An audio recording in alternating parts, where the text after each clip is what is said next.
Hey guys, welcome back to the channel, welcome back to the Retro Wrestling Room. So it is Wednesday night, we have got Dynamite, and it's a stacked card tonight. You would have thought they would have done this card last week for the debut on Max. We're going to be hearing from Kenny Omega returning. It's going to be interesting to see Kenny Omega back in AEW after his New Japan Pro Wrestling amazing match against Gabe Kidd. We've got Will Ospreay versus Buddy Mathews, Matt Briscoe versus Bobby Lashley. We've got the Casino Battle Royal match. We've got Tony Storm, Willow, Chris Statlander in a triple threat match. MJF is going to appear. Jeff Jarrett is appearing live. Pretty stacked card tonight. They always throw in different things. We've got the gauntlet match. It's going to be interesting to see who they're going to throw into that gauntlet match. I don't know if there's going to be any debuts or anything. They usually have a few surprises up their sleeve when they do these gauntlet matches. So it'll be very interesting to see who's actually going to be appearing in that match. 2 minutes till kickoff, should we say? But yeah, let us know down in the chat what matches and what segments you're looking forward to. Oh, okay, Nick's back in the chat. He says a lot of people are thinking a Speedball Mike Bailey debuts in the Gauntlet. That'll be quite good. Speedball Mike Bailey been in TNA as of late. There was trouble a few years ago, I remember, when he was having trouble getting into the US for some reason. I think he was having visa problems at the time. You used to see him on a lot of American indies, then he kind of disappeared for a little bit. Then he was doing really, really well in TNA. He had an amazing match with Will Ospreay, I remember, last year. I think that got 5 stars from Dave Meltzer. It's on one of our long list of 5-star matches to review. It's on there, definitely. Right, okay, Nick's updating me, always full of knowledge, always keeping me up to date with everything. He was bested working without a visa and was banned for 5 years, apparently. Right, so that's all past him now, so he should be eligible to go everywhere now, which is good. So we are down to 1 minute 3 seconds, it says on a trailer. 36 seconds now. I just refreshed it. It was getting even quicker. I don't know how that works. Refreshed it again, went back to 46 seconds. So we shall see. Apparently 1 minute away. Now, looking at this poster, it says MJF appears live, but it says we'll hear from Kenny Omega. And it also says Jeff Jarrett appearing live. So I'm thinking it's probably a pre-recorded promo or something from Kenny Omega. Maybe he might come back for the next week's show, which Dynamite, which has got the moniker of Maximum Carnage. So maybe he's going to be coming back at that. Who knows? I don't know. I'm thinking, though, that this is going to be a lot more interesting and a lot better on paper than the matches we got on Monday night, which was a really, really, really mixed bag.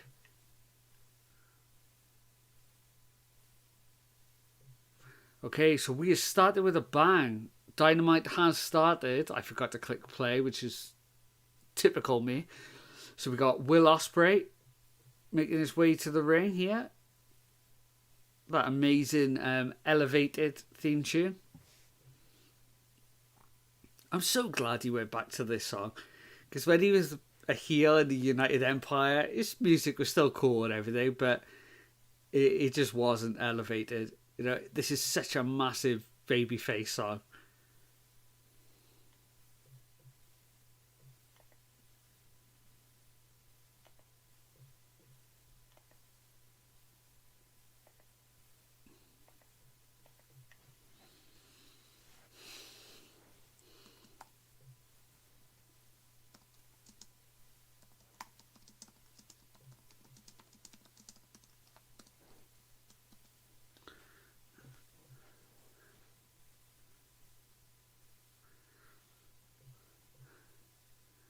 So they show replays now of that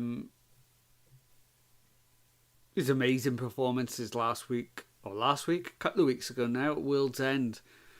He had that win against Kyle Fletcher and then the loss against Kazuchika Okada.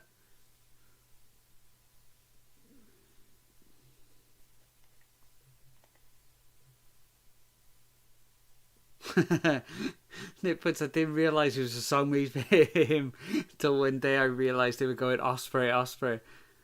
Yeah, I don't think I realised straight away either until I got further into the song, because when he was on the indies, I guess the entrances aren't as long, so it didn't always get to that part.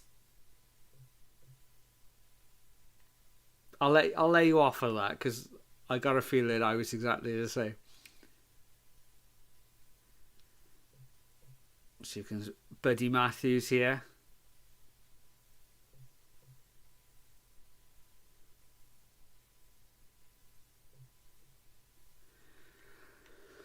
I really like this match on paper because it's going to let Buddy Mathews shine a bit. I think we're going to get that old 205 style Buddy Mathews coming back here. He was very Kenny Omega inspired, you can tell. But he's such a great wrestler. You could never quite find that gimmick that worked for him, and in the House of Black, it's always a bit up and down, stop-starty, but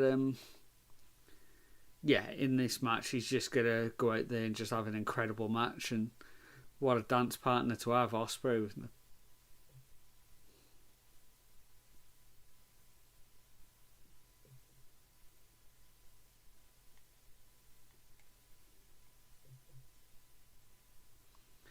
There's a lot of chants on the live chat of the Triller website, because we can't get it live in the UK, so gotta watch it here.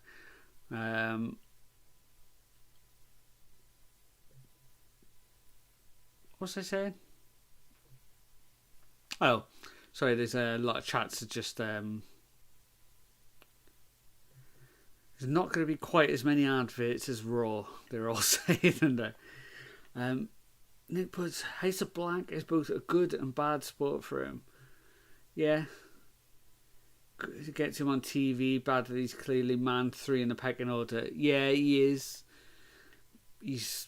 Even though he's absolutely massive, would tower over me and make me look really skinny, he is unfortunately the small man of the group.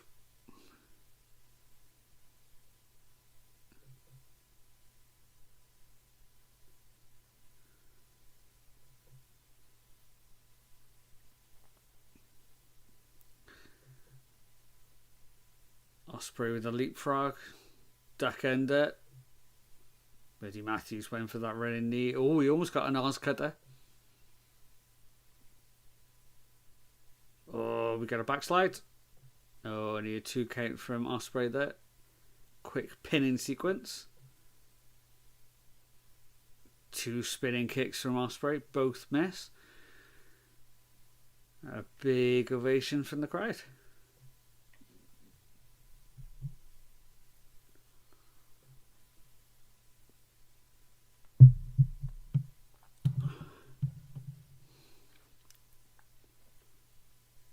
It looks great to see AEW. Like, I love these shots, just the crane shots around the ring. I was saying that for Raw as well, and it's good to see the crowd lit up so much as well. Obviously, AEW not as hot as it was a couple of years ago, which is a shame, because I think on paper the roster is almost as strong as ever. And yeah, probably this side of the ring is probably all taped off, but who cares? That crowd shot looks good. And the arena shots when they were just doing the pan around that side made it look good as well. So, what did Paul Heyman always say? Hide the negative, accentuate the positives. I mean, it looks so much better this bright as well. Ospreay with a Hurricane Rana there. Buddy Mathews goes tumbling to the outside.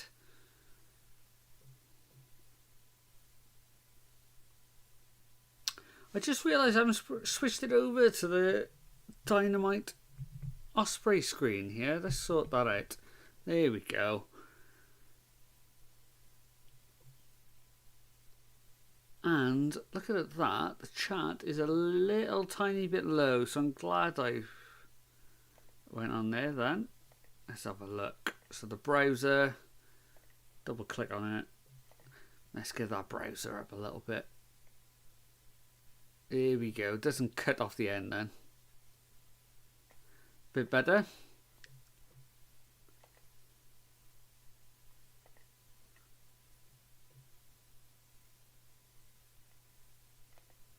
What have I clicked there?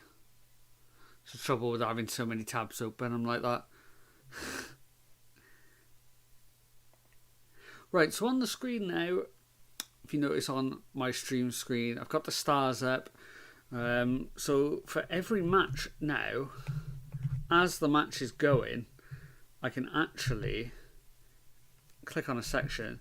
So if I think the match is at, I don't know, say 3.5 stars, click there, I can knock it up. If something's going wrong in the match and I think it's going down a star, I can just knock it off and we can change it as we can go along with the match. So let's go conservative. Let's knock it down to 3 stars at the moment. If it starts to get better and better, we can start changing that star rating as well. And we'll let people in the chat as well have their say, you know, if anyone thinks the stars should start going up, let me know. It may not be that I don't agree with you. It may just be that I forget. So we are at 3 stars. Yeah, that looks good. I'm knocking the mic out the way now as well, which is clever of me.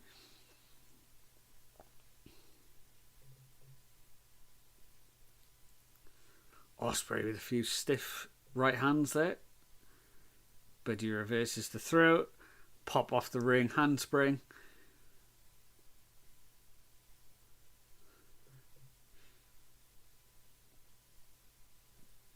No, Will Ospreay gets popped over to the top rope. Big forearm.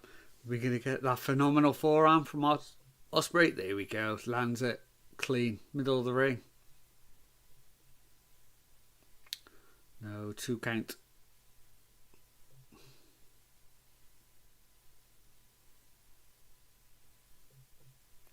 Daddy Magic on the announcing there saying he was a bit too lackadaisical with the pin. It's little things like that when they just talk about, you know, things like that, the pins in the matches.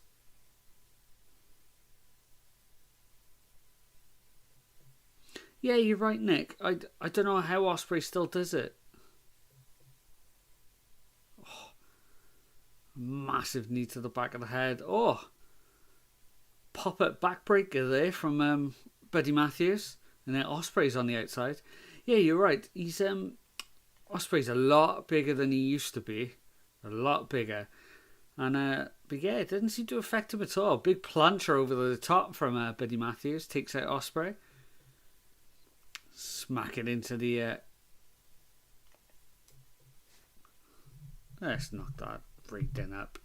It's too good to be a 3-star. You can't have these two having a 3-star match. 3.5 so far. Right. Kick out by Ospreay there. There's a replay of that plancher again. Lovely dive over the top rope. Buddy Mathews is the same mind. He's a massive guy, but he still moves like Taka Michinoku used to, who was like skinny. It's weird. Wrestlers are just so much more athletic than they ever used to be.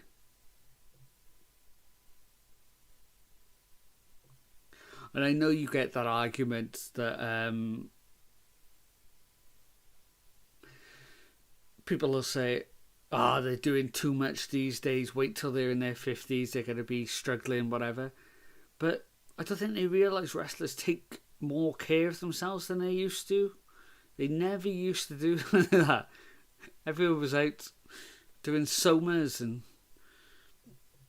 pills and everything, you know. It's not that world anymore. Everyone's having cupping on their backs and massages after matches, you know. It's just a different world. I don't think these wrestlers are going to have the same knee problems that Mick Foley or even Hulk Hogan have now. Is my saying grim, but a lot of wrestlers never used to make it to 50? No, you're right as well. And I think that was that. A diving knee from Buddy Mathews into Ospreay, who was sat next to the guardrail again, up against the barricade there, the electric barricade on the outside. No, that's it. Wrestlers didn't used to make it to 50 because, you know, it was an awful environment backstage, really. You know, everything was a bit too excess back in those days. Oh, we get an Oscutter on the outside, jumped off the barricade.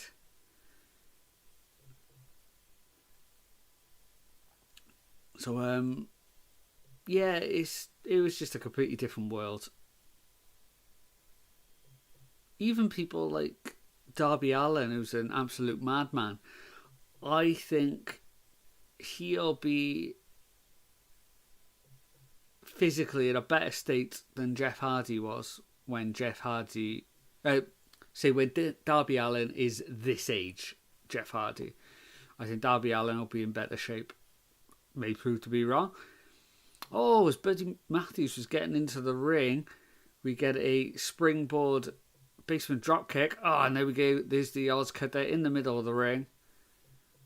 1, 2. No, 2 count.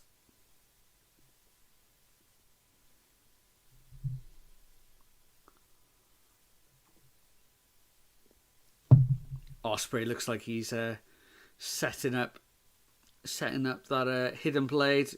No, Buddy Mathews just saw him in the corner of his eye. Pop-up knee strike there. There's the hidden blade. Out of nowhere. Massive strike. Not enough to put away the House of Black member there. Only a 2 count. That was a great angle on that hidden blade there. Now look vicious.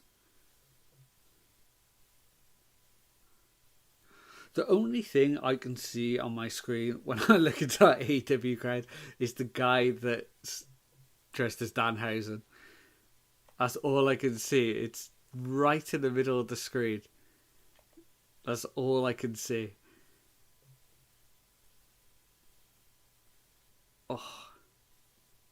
Big chop. There he is. Look, right in the middle of the screen there. Taking away all my focus. Big chop from Ospreay. Look at that. All the strikes should be shot from behind.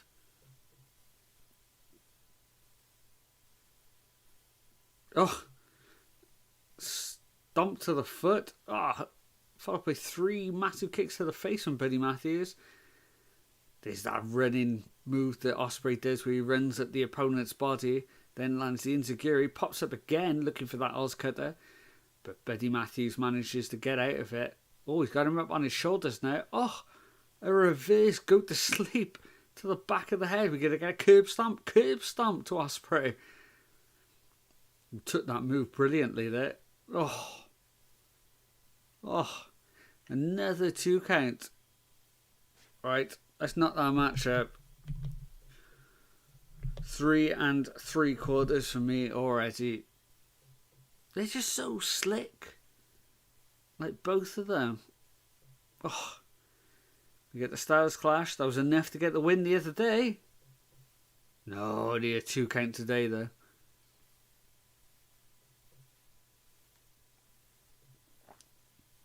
Ospreay taking off that pad now. Here we go. We're going to get that hidden blade. Buddy Mathews with a smile on his face. while he's on his knees. Whoa. But he just takes it in the middle of the ring. 1, 2, 3. Really good match, really good opener.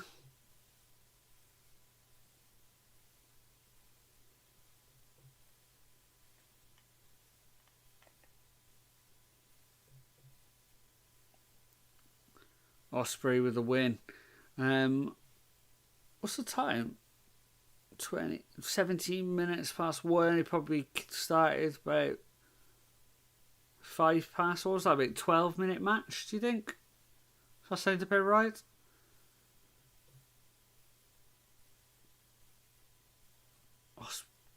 Ospreay asking for the...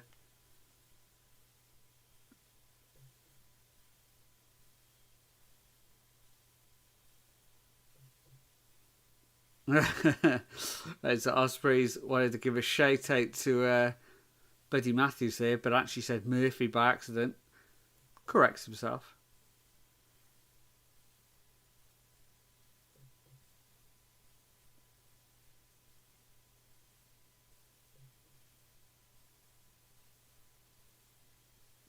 Oh, Ospreay calling out Aleister Black there,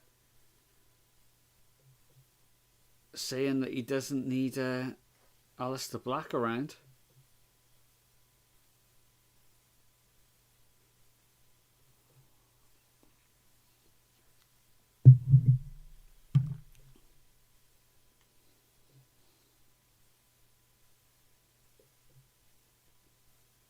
Wow, Ospreay extending the hand there to Buddy Mathews.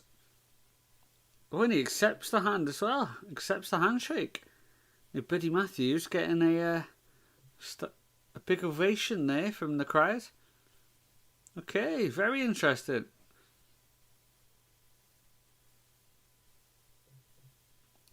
Getting a big Buddy chant at the end of the match there. Okay, very... interesting. Oh, so we get a highlights package now from Wrestle Dynasty that we did a live stream for the other day.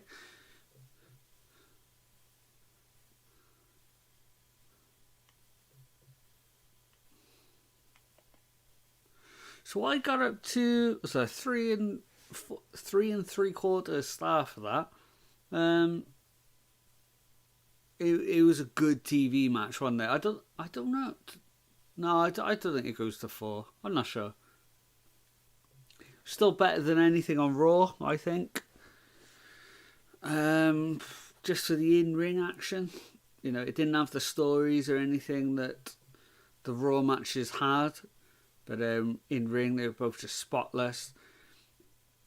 It was more of a rush to everything, really.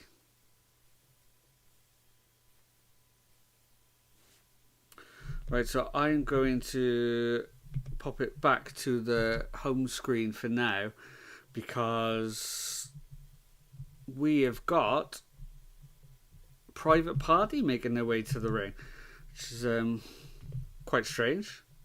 Don't know why they come in here. Not advertised for tonight.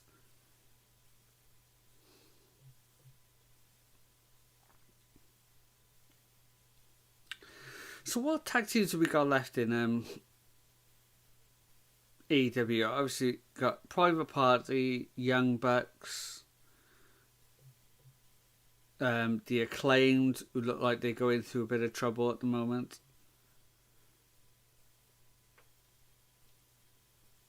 The Gun Club, they'll be coming back soon, I think.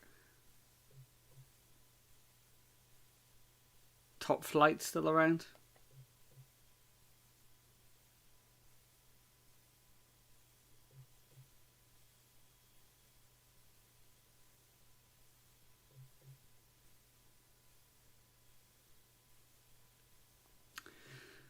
So Private Party are having this, well, technically a private party at the top of the stage. They got a little sectioned off section. There's 4 females with them there. Usually when they do things like this, they're independent wrestlers, aren't they, from the local area? So I wonder who these are. That one there with the half-shaved look is a very strong look. She has got independent wrestler written all over her.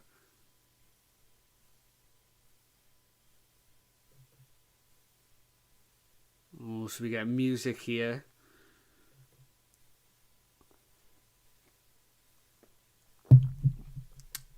Oh, it's the Hurt Business, is it? I think that's Hurt Syndicate, sorry. I did an Ospreay then. I said their old name.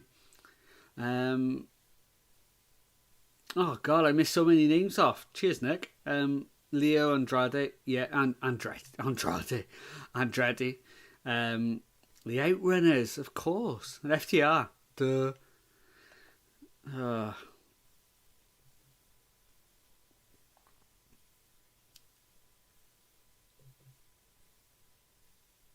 Oh, okay, yeah. Now, I don't think they're going to. I got a feeling they're going to get attacked. But I quite like the idea of having a private party with these.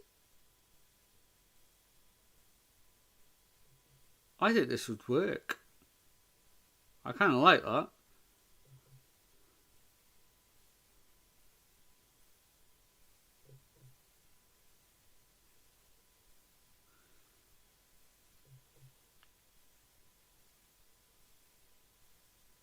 Be interested to see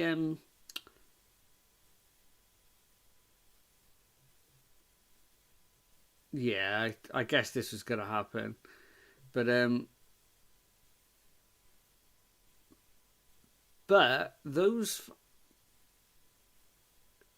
so we're gonna get the second matchup on the card now. So Lashley's making his way down to the ring.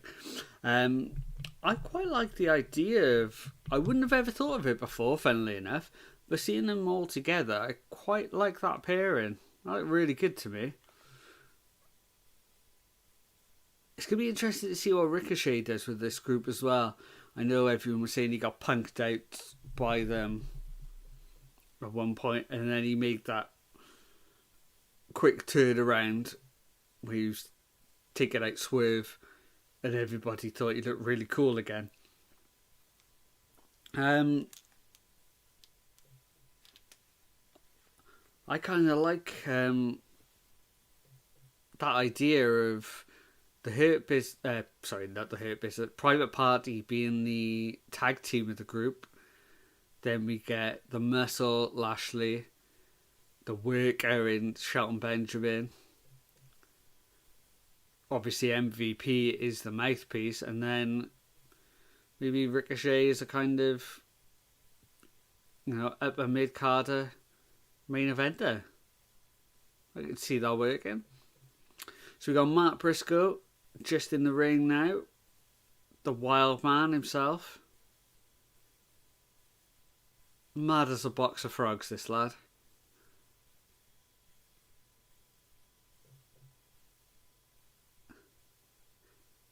Nothing makes me quite as happy as seeing Matt Briscoe in AEW. It's such a shame that him and Jay just didn't get this massive run beforehand. Matt Briscoe looking very much like Jay tonight. I don't know why does he look so different. Why does he look more like his brother tonight? I don't know. Yeah, I have lived these boys for 20 odd years now. Oh, Lashley with the first big move. Big flatliner. Oh, followed by a second. So Briscoe looks like he's going for a suplex here. Lashley lands that. Briscoe has to make his way back to the corner. Or a spear into the corner. And a spinning neckbreaker from Lashley. Like, there's no way 30 years ago that a man Shelton Benjamin's age or Lashley's age, being the size they are, could be as good as they still are now. How old are they both? Like, they're both getting on a bit. They are both not young, and they're both just moving as good as they ever did. Neither of them seem to have slowed down at all. It's crazy. Oh, there you go. Yeah. And, yeah, you're right, Nick. You talked about wrestlers lasting long, yeah? Mark's worked since he was 17, and he's a madman. He's always been diving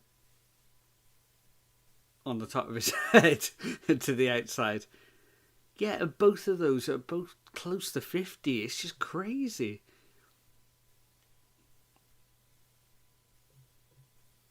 They both just look amazing, and they haven't aged at all.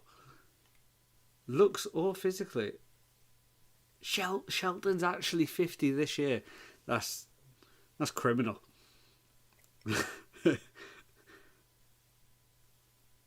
Yeah, that is almost 100 years those two hang in there.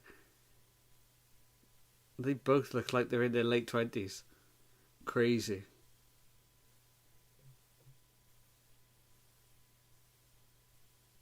I'm younger than both of these, and I feel about 40 years older than them.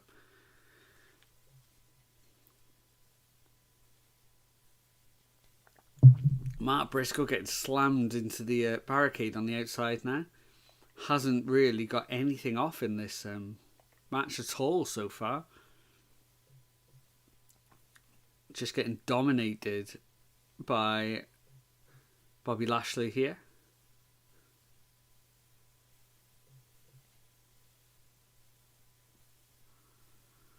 So letting us know that MJF appears live tonight in the bottom corner there.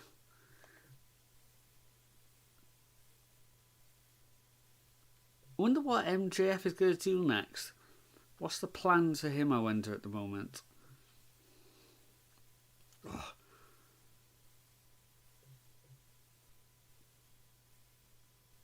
Lashley throwing Mark Briscoe again to the outside. Is he going to distract the ref here? Yeah, it's somebody going to attack him here. Oh, Shelton stalking him on the outside. Hasn't interfered yet.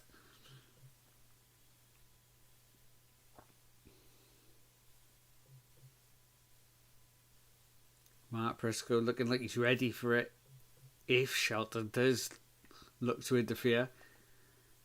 Last week they said he wants the belt back. Yeah, you're right, he did. I mean, he should be at the top of the card somewhere. He should always be in that challenging for the top belt upper mid-card spot. That man, who they've just shown on the screen right now, Kenny Omega, returning tonight. He should 100% be the champion, I think, now. Unfortunately, I think they missed that magical moment with Ospreay. He should have been in line for a title around the Wembley show. You know, I think if he wins it anywhere else, it just won't have that same effect. And All In isn't going to be in London until 2026 now. You know, Forbidden Doors, obviously, in 2025 this year. But it's not quite the same as a stadium show. You know, I think get the title on Kenny as quick as possible now. Maybe he's going to face, you know, maybe he could be the face of AEW that saves AEW from Jon Moxley and then somehow wins the title at Revolution. And then at All In, you could have a one-off Bryan Danielson match against Jon Moxley because Moxley put him out. And then you could have Okada Omega for the title. I wouldn't be against that at all. Oh, There you go. Briscoe's been taking those bumps for a lot of years. Just took a flat back bump off the apron to the outside. Absolutely splattered him.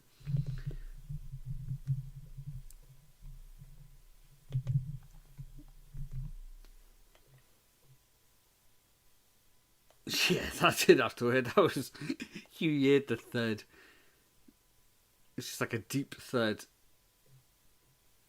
Oh. I wondered who that was going to be then. I didn't... Somehow Mark Briscoe crawled into the ring and attacked Lashley. Oh, then came out. Did a senton over the top rope. I winced because he looked like he took another flat back bump on the outside. Oh, but Lashley's still fighting back. No. He was up on Lashley's shoulders there, Briscoe, but he gets out of it by biting and then pushing him into the ring post. MVP going crazy on commentary that Briscoe used the chair. Oh! Sounded like a twisting moonsault from Briscoe off the top rope to the outside. Another banger. Wow. Okay, let's knock that rating up.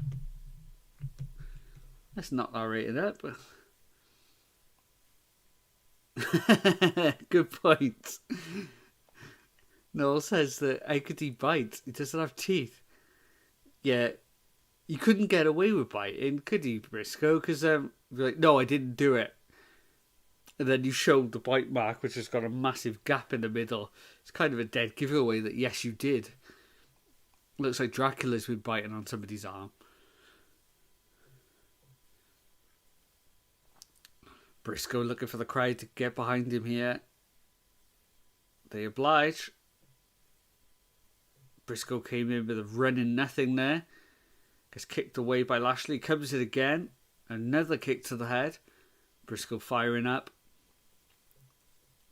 No, misses the elbow in the corner. Lashley hits the rope. Oh, that big spear. Turns Briscoe inside out. Oh. A massive choke slam there from Lashley. He's picking him up. Oh, there we go. Full Nelson locked in. Is he going to be able to put Mark away with this? Oh, and Briscoe's out.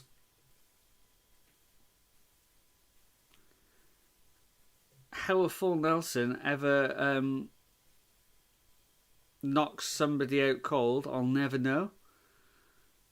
It's not exactly a choke.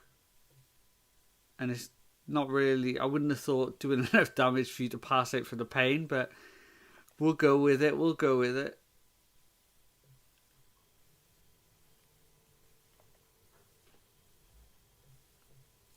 Not a bad match there at all. 3.5 may have been a bit generous. I'm not, I think the 3.25. I think that's fair. Another decent match there on Dynamite, and we are only 35 minutes into the show. 3 half decent matches already. I know we've got a lot of promo and return segments coming up. So we got Kenny Omega's, Jeff Jarrett's, MJF's, and then we've also got the Gauntlet Battle Royal, Casino Gauntlet match, which always takes a long time because it's a big match. The Triple Threat Women's match. I think there was only the 4 matches. So there we go. Screen goes black for now. Is this where... So I'm guessing this is a break in the US, right?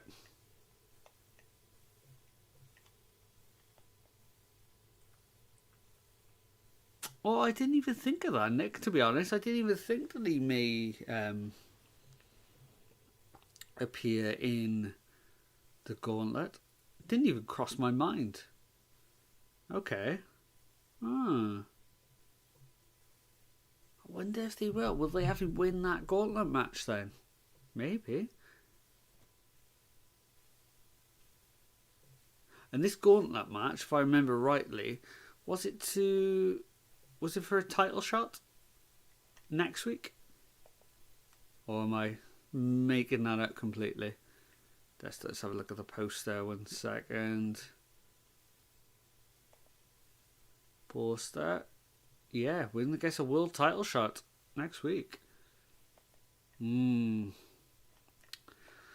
they really hot shot Kenny Omega into a title match next week and win? That would really be hot shot in an angle.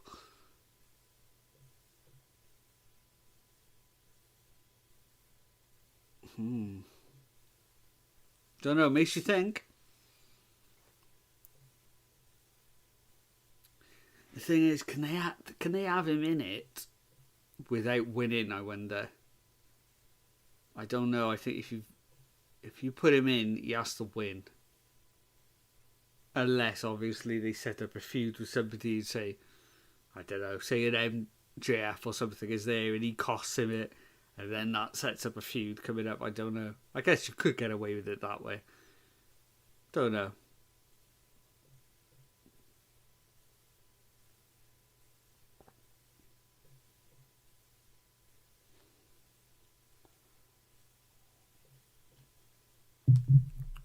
So 40 minutes into the show is speeding through. And we've had 2 pretty good matches.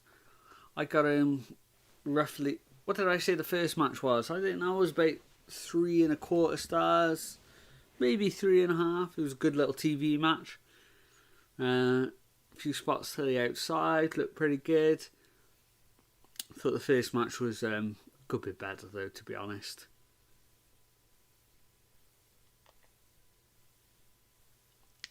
So since they're doing Kenny and Okada at All In, they will likely have some kind of placeholder for Kenny before then. Yeah, I think you're right. It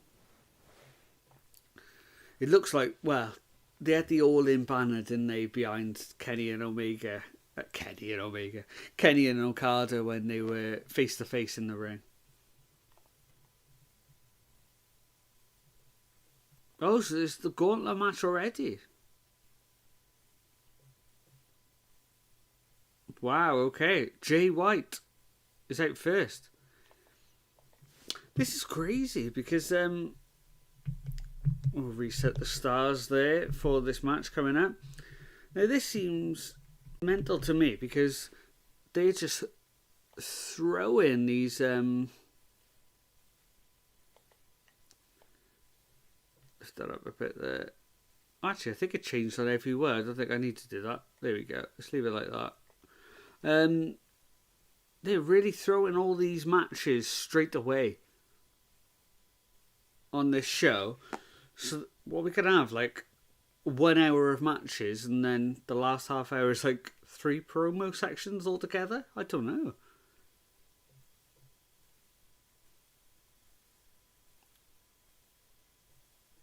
Oh. So big rivals here. Starting off this match, Jay White and Hangman Adam Page. Another 2 amazing wrestlers. When they get let off the leash, can produce absolute magic. With Hangman like this, with this moustache, he always reminds me of Silas Young from Ring of Honor. I don't know if he's still around these days. When he had that real man look that he used to say. Okay.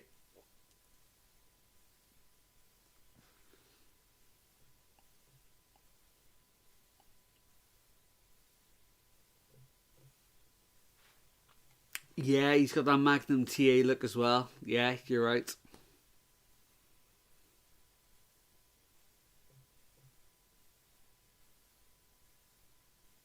He needs that glorious blonde hair though now, doesn't he? That's what Hangman needs. Look at the colour on Jay White. Getting more tanned by the hour here.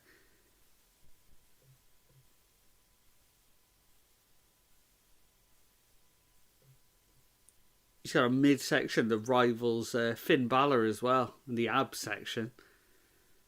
My goodness. Looking like a little He-Man figure.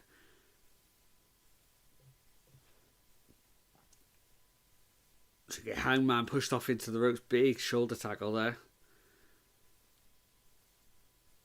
Oh, another big chop there from Hangman.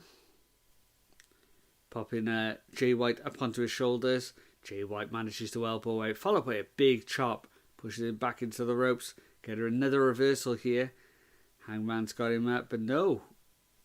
Jay White manages to roll him up from that press slam position. Throws Hangman over the top rope. Lands on the apron here. We're going to get that buckshot lariat. Oh no.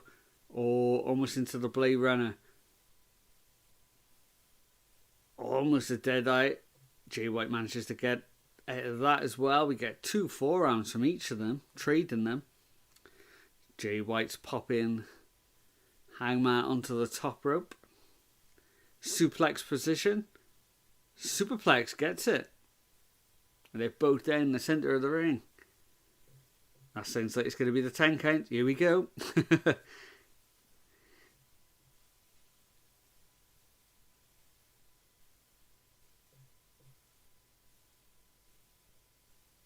Oh, so the Death Riders music. Ooh, is this going to be Wheeler Yuta making his way through the crowd?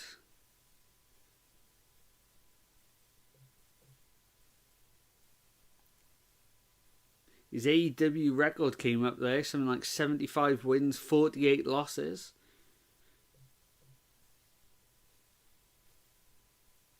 So about a 2-to-1 ratio.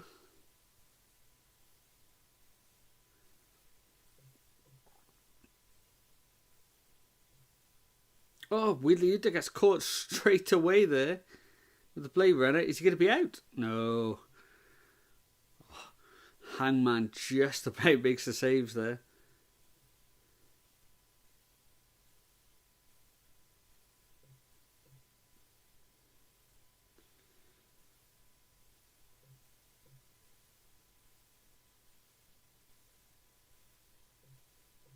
Oh, big chop again for Jay White.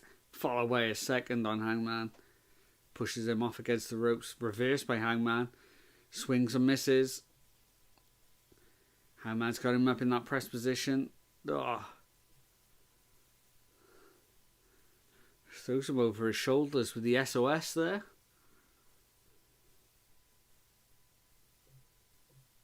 Jay White placed in the corner. Hangman comes running in with a big clothesline. What's Hangman going to go for next here? Whipping Jay White again. Corner to corner. Another big clothesline in the corner. Saying to the crowd one more time. I got a feeling this one's going to be reversed. He's not going to be there. And he does miss. Jay White comes back with a massive chop of his own. Jay White with a head of steam running in. Gets popped over the top rope. Oh. A Hangman from Hangman.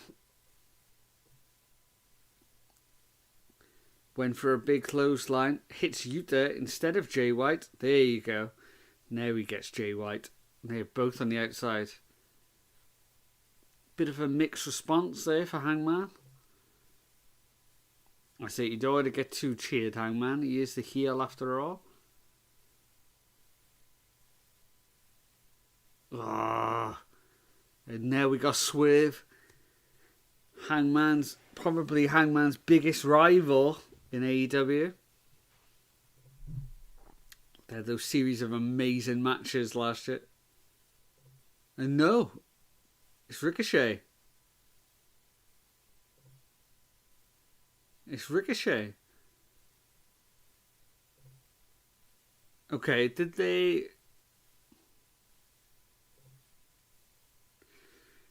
was that a mess up? Or was it Ricochet trolling Hangman?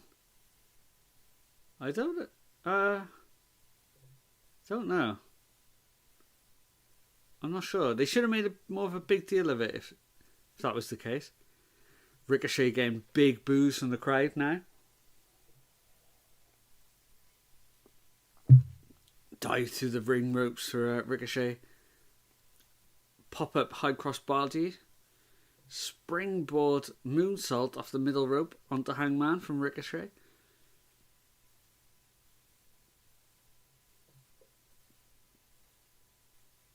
Ricochet saying it's my house now.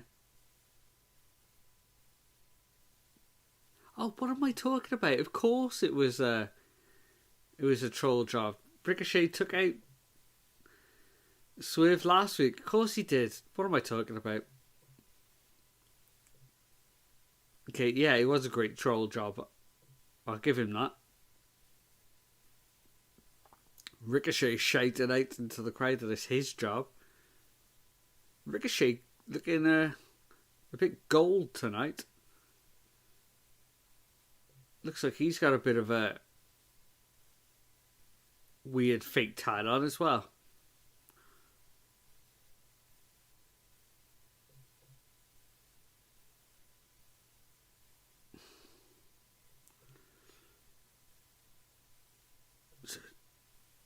Jay White being thrown into the barricade on the outside. We've got Wheeler Yuta, the only man in the middle of the ring at the moment. Oh, head of steam here.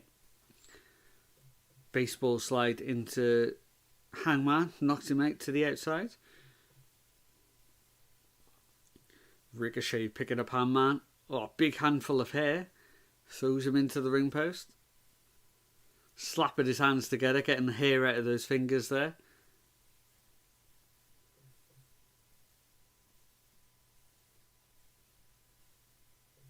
Big chops on the outside from Jay White. All four men that were in this match, all fighting on the outside here. Everyone's getting thrown into barricades now, by the look of it.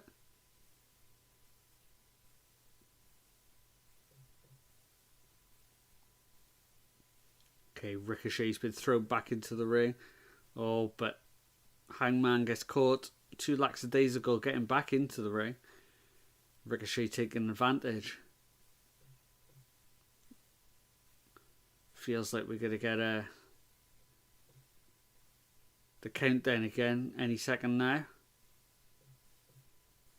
Jay White making his way back into the ring. Ricochet takes him out as well.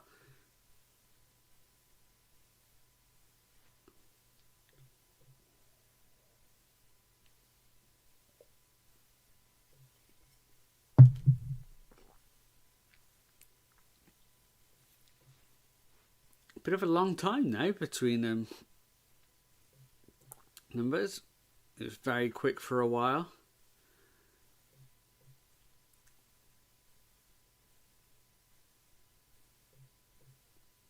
Oh, Hangman coming back now. Jay White coming back up against Yuta. Oh, Yuta resorting to scramming the eyes of Jay White. Ah, okay, that makes sense, Nick. Okay, so we still got, on the Trilogy, we still got a long period of just... I was thinking that not a lot of, moves were taking place. It was a lot of just grabbing and walking around, few hits and everything. Nick letting me know that it was an ad break in the US. That makes more sense. Okay. So Ricochet and Yuta look like they're on the same page at the moment. Oh, but they both get thrown over the top ropes there. So we got Hangman and Jay White in the centre of the ring. Here we go. Here's the countdown. This makes more sense.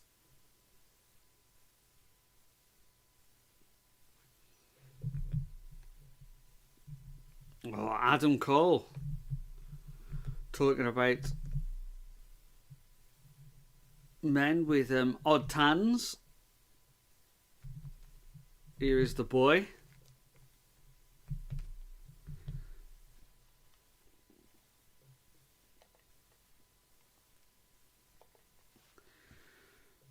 Oh, Adam Cole. Oh, look at that super kick.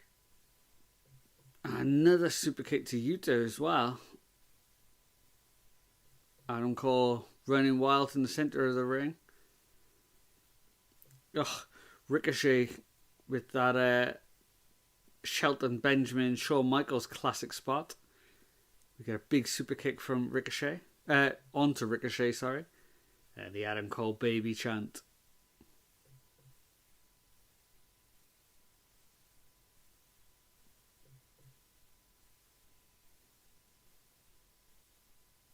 Adam Cole sitting on the top rope. Oh, and he gets it. Got that Panama City Sunrise. That jumping Canadian Destroyer onto Ricochet. You can only keep him down for 2. Here we go. Looks like we're going to get another entrant. 3, 2, 1.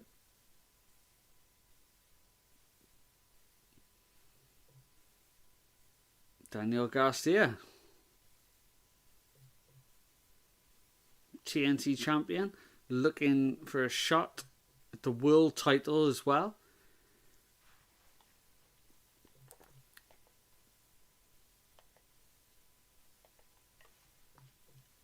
Oh, Daniel Garcia and Adam Cole in the center of the ring. Everyone else is shown to be lying on the outside now.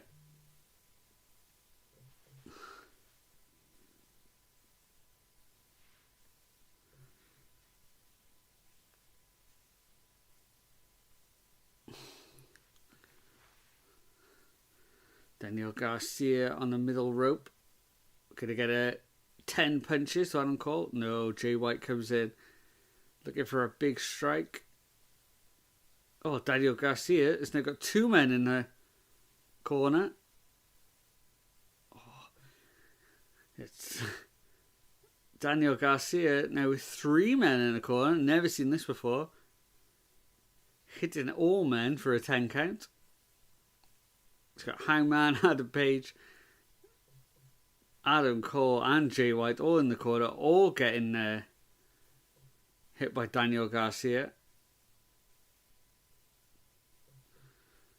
We got Daniel Garcia and Wheeler Yuta with a face-off here.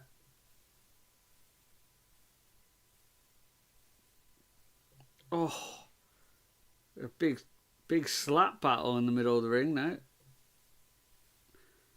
Looks like Daniel Garcia's got a little bit more on his slaps. Wheeler Yuta goes back with a cheeky finger to the eye there. Ricochet taking out Garcia as well.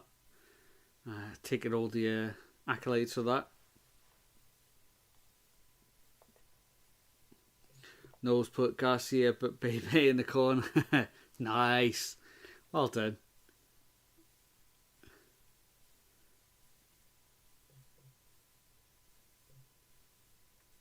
So we're down to 1. Who could it be? Oh, Powerhouse Hobbs. Oh, look at the state of Wheeler Yuta's chest and those chops. Oh my god. I knew those chops looked pretty nasty, but I didn't know they were going to do that type of damage to him. Wow.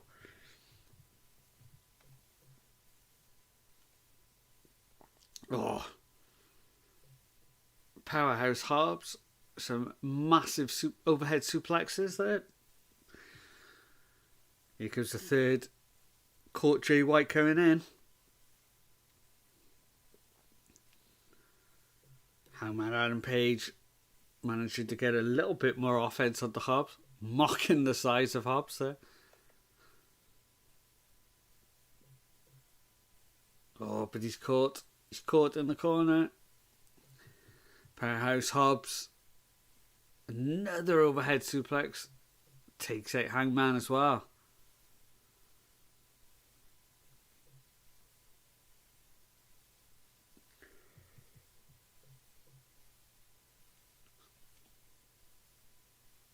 Okay, so they just said then, stay with us, we'll be right back. But obviously we still get the Triller feed here. Powerhouse Hobbs taking out everybody around the ring. It's just delivering clotheslines to everybody on the outside.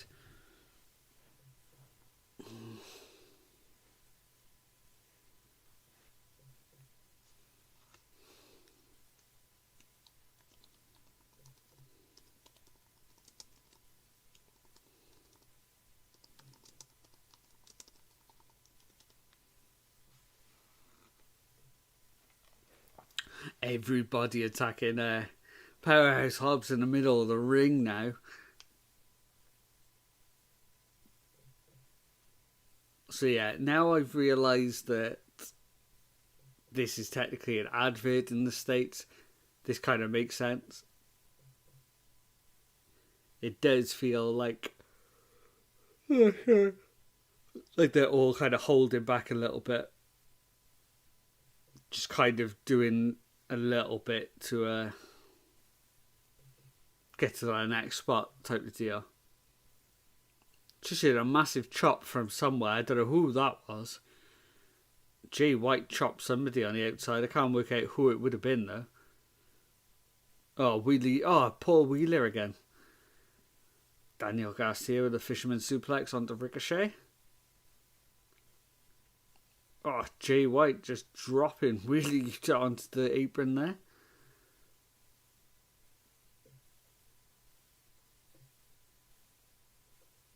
Everyone's down in the middle of the ring now. Oh, we get another chop from Hangman onto Wheeler Yuta. And now Jay White's chopping. What has Wheeler Yuta done to everybody?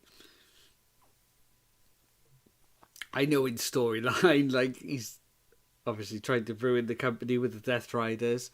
So everybody should be looking to take out Wheeler Yuta, but my God, it's as if they treated Wheeler Yuta like Daniel Puder got treated at the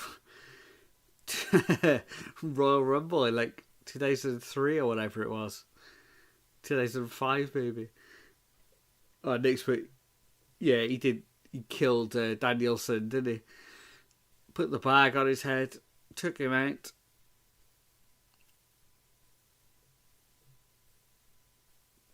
Yeah, everybody loves Danielson. How could you not love Danielson?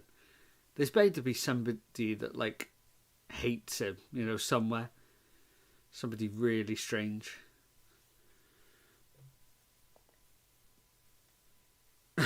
Maybe he knows everyone playing his steel drums backstage. That would be enough to drive anybody insane.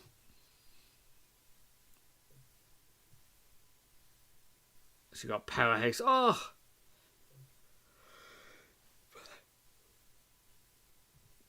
Powerhouse with a massive clothesline there. Just took Ricochet inside out. Jay White tried to take Powerhouse off his feet. Big clothesline. He's going to need something bigger than that. No, Powerhouse catches him. Big power slam.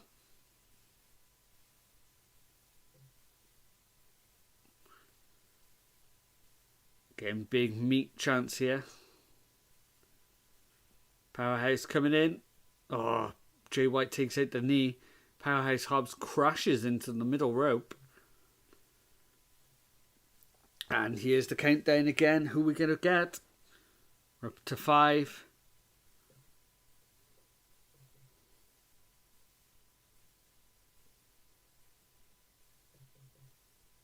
Undisputed. Roderick Strong. Okay.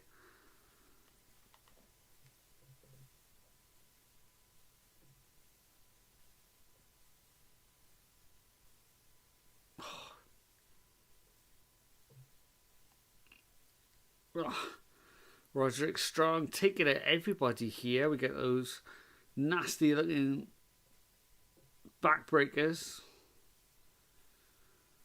Ricochet takes him out there. Oh, we got Daniel Garcia and Adam Cole waiting behind Ricochet. They're going to double team him here. Oh, here comes Ricochet with a big... Roderick Strong with a big knee. Everybody stomping out Ricochet to the approval of the crowd here.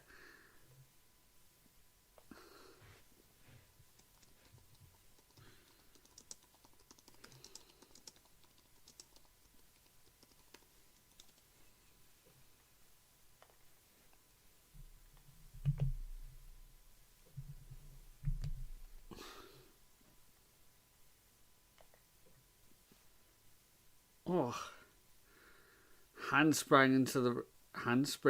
Oh, no. Ricochet just got spiked on the top of his head. Oh, my word. Oh, we get a low blow from Wheeler Yuta, just snuck in there. Big low blow to Jay White. Back down to 5, 4. Who's going to be next? Everyone died. Was it Lance Archer? Okay, the Murder Hawk. Wheeler Yuta tries to take him out, jumping over the rope. Oh, but gets a chokeslam onto the apron for his troubles. Lance Archer with another chokeslam there. Roderick Strong comes jumping in. But he's going to get chokeslammed onto Adam Cole. Daniel Garcia tries to come in strong against Lance Archer. Oh, but he gets chokeslammed into the turnbuckles. Ricochet pops up onto the top rope. He's caught now as well. Oh, but he gets tossed away. Oh, now we're going to get a face-off between the two biggest men in the ring. Oh, they're just taking it in turns. Powerhouse Hobbs and Lance Archer to chuck Ricochet across the ring at each other. Oh, Ricochet, luckily for him, falls to the outside. Oh, lovely snap. Power slam there. Oh. Both back up to their feet though. For the end of days there from Lance Archer, but both managed to get back up, trading forearms in the centre of the ring. Got a countdown again, down to 2 already. Who's going to be next? It's from the conglomeration. Kyle O'Reilly, by the look of it. Here we go. Kyle O'Reilly. Oh, he meets Wheeler Yuta on the entranceway.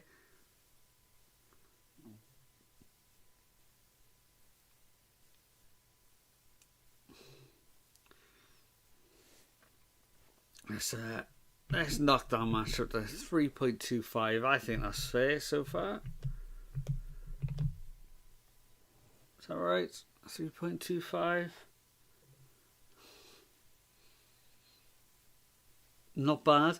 It doesn't feel as good or as quick paced as previous gauntlet matches have been. Feels like we're getting a lot more of the lower to mid card wrestlers.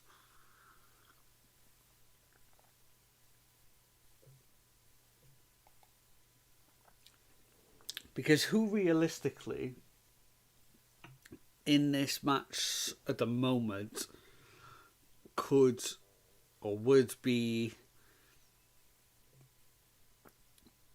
in a good position to face off against a world champion next week? I don't know if any of these would really at the moment. Gotta count again. And here he is. Double J. The last outlaw. Double J. Jeff Jarrett making his way down. Oh, but he gets attacked from behind by Wheeler Yuta.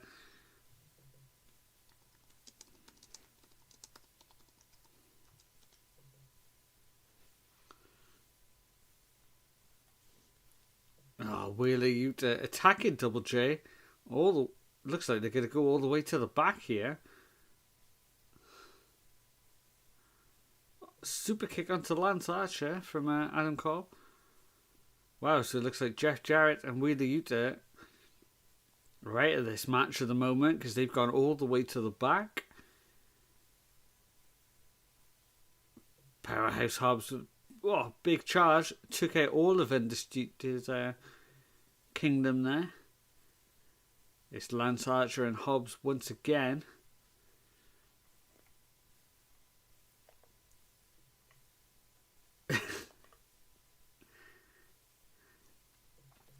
I remember those years, those early TNA years where they were starting to build and build in the early days, and Jeff Jarrett just kept winning every month on pay-per-view.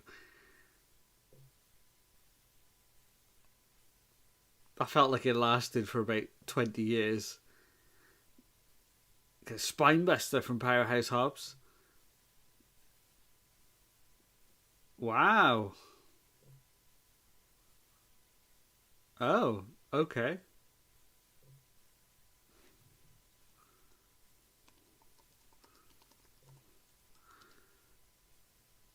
Oh, wow, okay. I I was not expecting that. Okay. Powerhouse Hobbs versus John Moxley next week.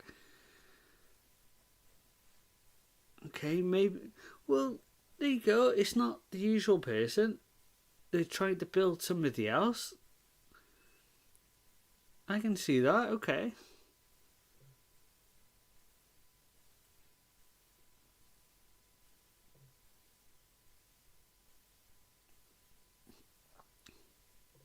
I tell you what, let's get Wardlow back next week. Take out Hobbs. Bring Wardlow back as well. Get him involved. I miss Wardlow.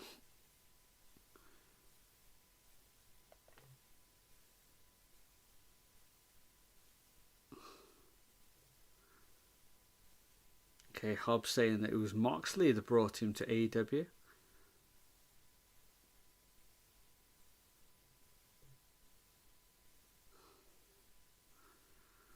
Okay. Powerhouse Hobbs laying it down there.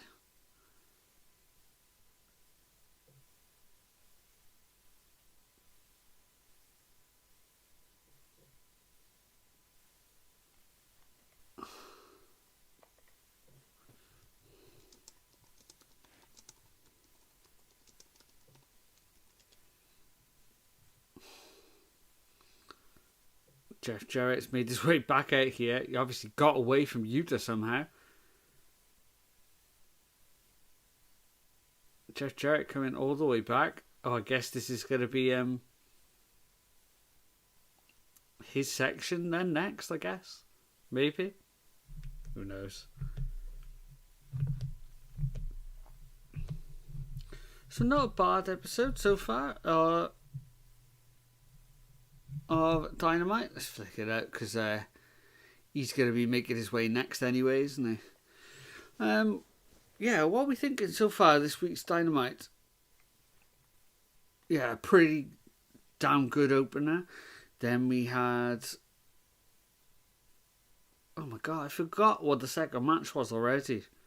Lashley, of course it was. Lashley Briscoe. Then the Gauntlet Battle Royal.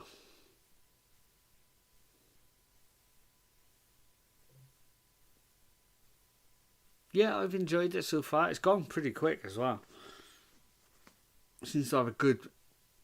I mean, compare this pace to what we had to sit through on Monday. And I didn't mind Monday. It just felt so long, though. The pacing was just so long.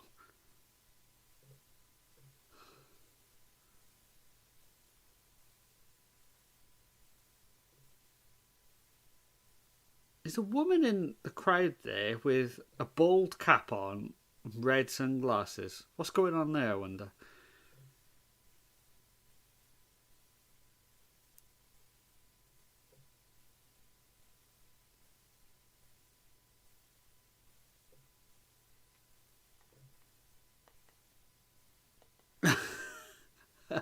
Is that what it is? Did she come dressed as Don Callis? That's amazing.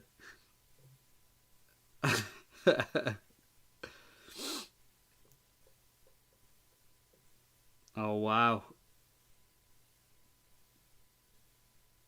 Okay, so we are combining the talking segments. Okay, I can see that then. Right, you know what? I'm going to throw up MJF instead. MJF is my boy. Sorry, Jeff Jarrett, but MJF takes president over you. He's got to get the... he gets top billing here. Ian Riccaboni is leaving the ring, by the look of it. Just going to let the two of them go at it in the middle of the ring. Max's hair looks way better. Oh.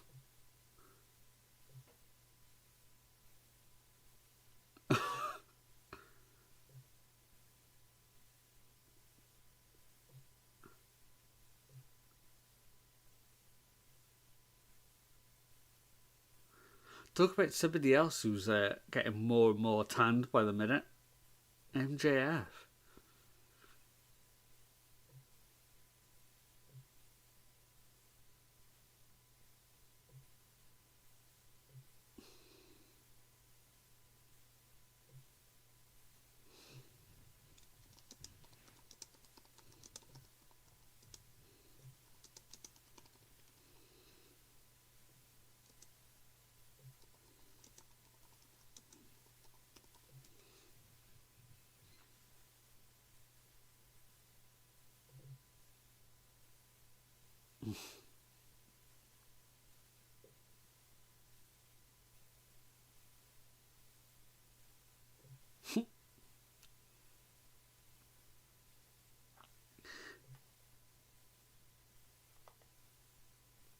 Good point. Yeah, he has been out in Hollywood.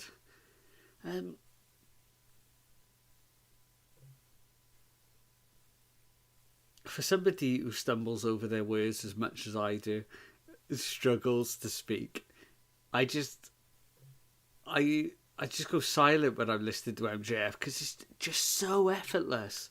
He never stumbles over words. He never gets flustered. As smooth as Ospreay is with his wrestling, MJF is just like that with his words. It's just so easy for him.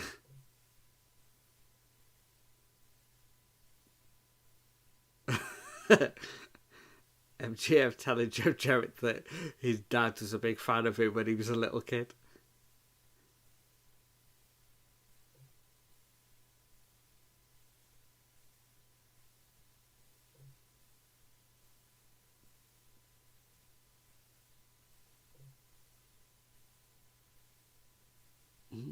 MJF saying that Double J hasn't been honest with the people here.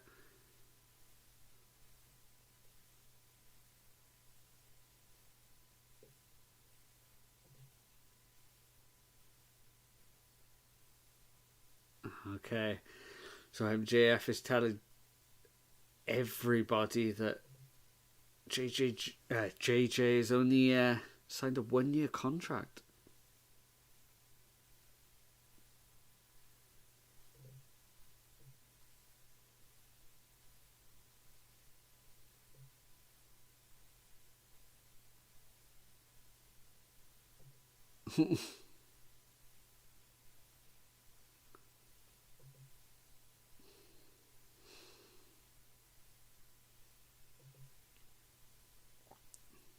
Okay, so MJF is saying that Double J's got to prove it within this year that he's still got it.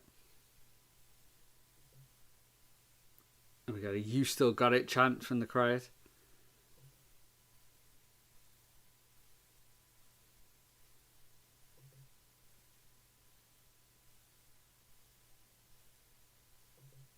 Oh.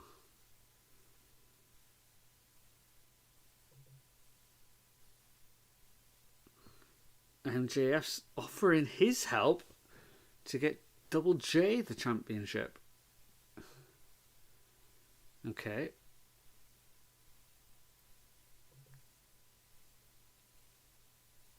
Okay. So MJF saying that he's going to help Double J win the title as long as he gets the first title shot.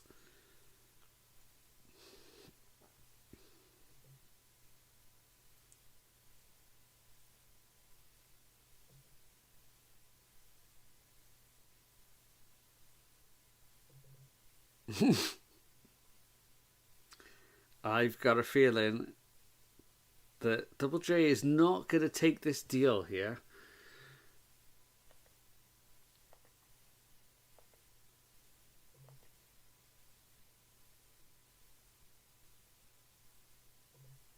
Double J grabbing the mic here.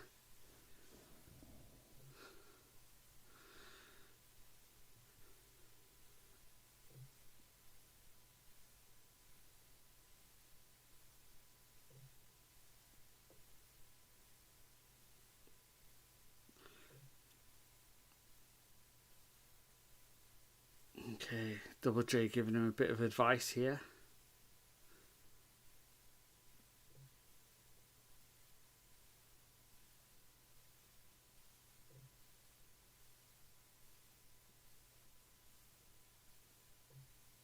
Oh, Double J calling MJF a one-hit wonder.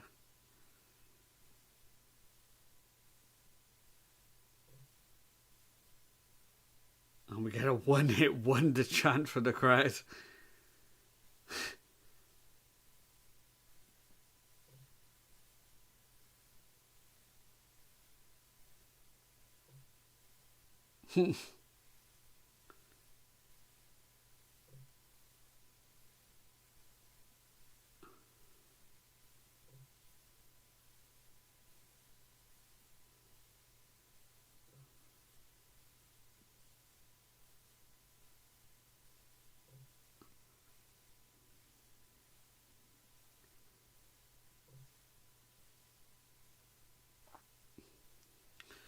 Double J letting MJF that he's been rock bottom. He's been everywhere, but he can get back to the top one last time.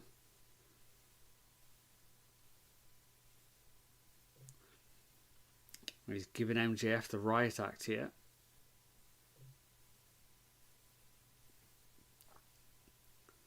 Oh, Double J saying he's looking for his 13th world title run.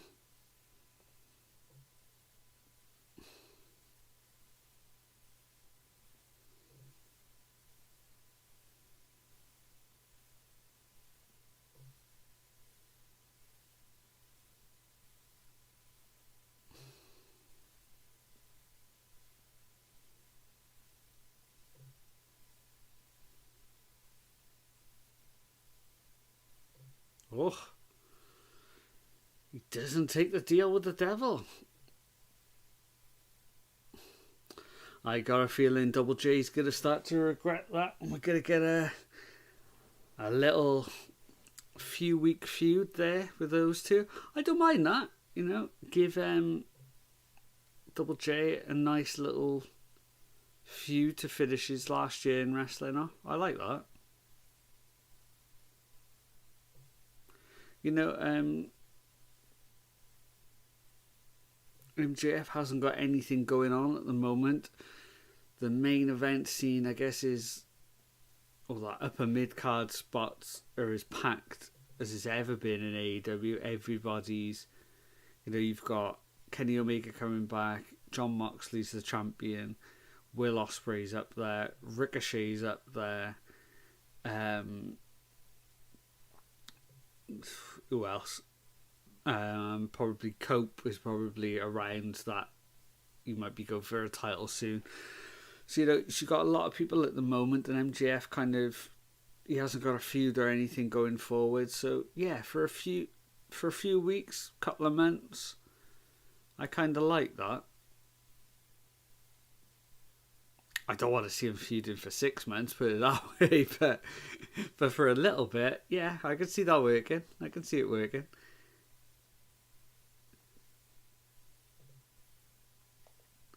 So at the moment we have got that AEW Dynamite logo just on the screen because it's the Triller thing when you've got the adverts in the States. It is 22 minutes past in the second hour of Dynamite. So we still got about 40 minutes left of the show. We got that triple threat women's match. Toni Storm, Chris Statlander and Willow in that match. And obviously the thing that everybody's looking forward to is the return of Kenny Omega.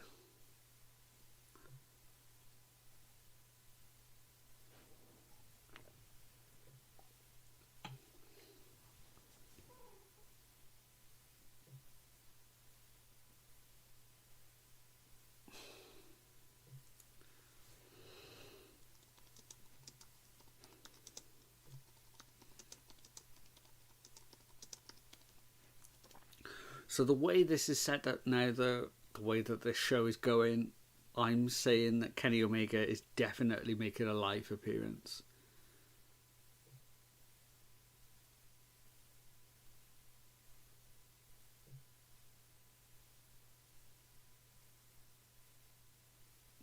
Because I don't think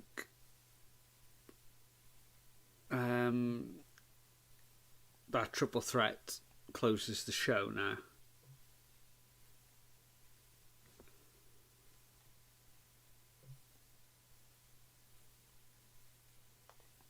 Just got a black screen now. Oh, I keep pausing the screen as well. What am I doing? Yeah, Kenny's return's got a main event the show now. I didn't know which order everything was going to be. I wasn't sure if they were going to throw it in either at the beginning or maybe at the top of the hour. But now we're oh. God, that was just a weird cut there. It just cut to Darby Allin getting his neck squashed in the steel chair and then kicked down the stairs.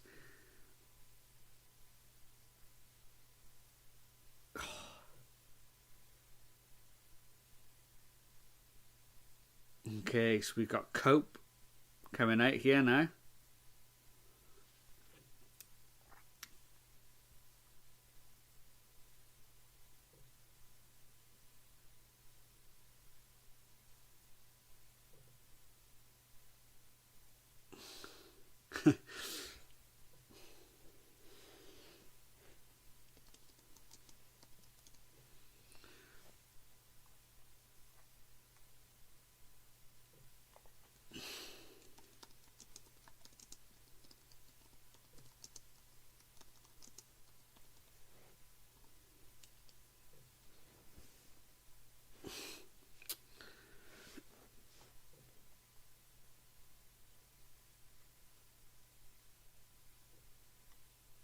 So we're getting highlights from Collision from last week, and it was Cope and FTR teaming up together.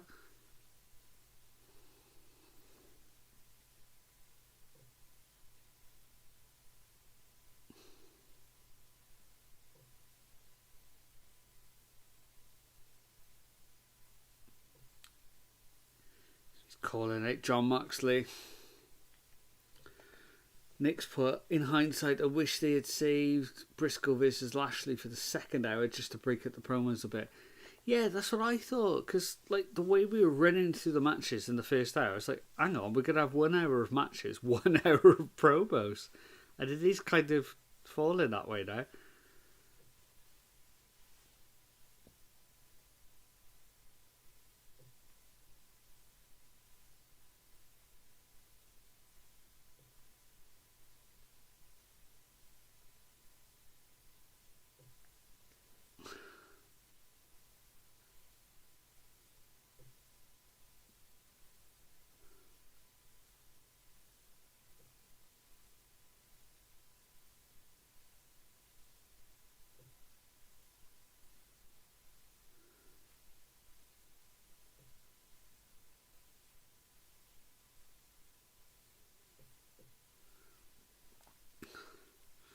Cope telling us that nobody has fought through what he has fought through in the ring. I mean, the fact that he came back from the neck injuries are amazing.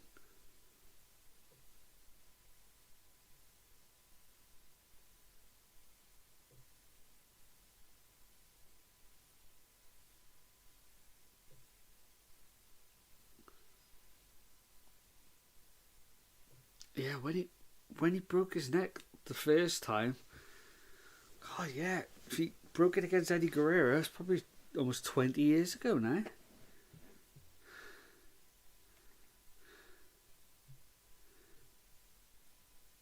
Yeah, and then he broke his leg against Malachi Black. He sure did.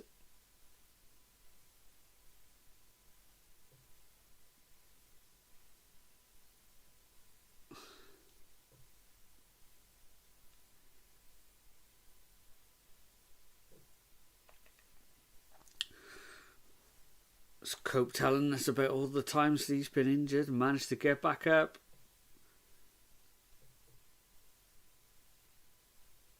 It's going to take a lot for Moxley to put him on the shelf for good.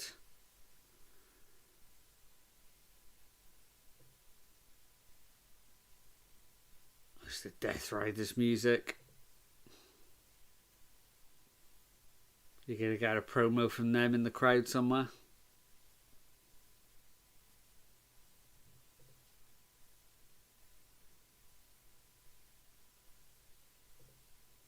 Yeah, here they come, coming through the back. From the side angle there.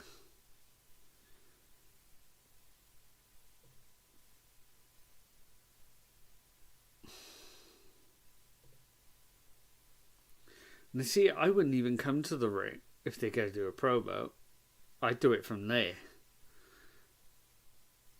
Give it a weird look. Something a bit different.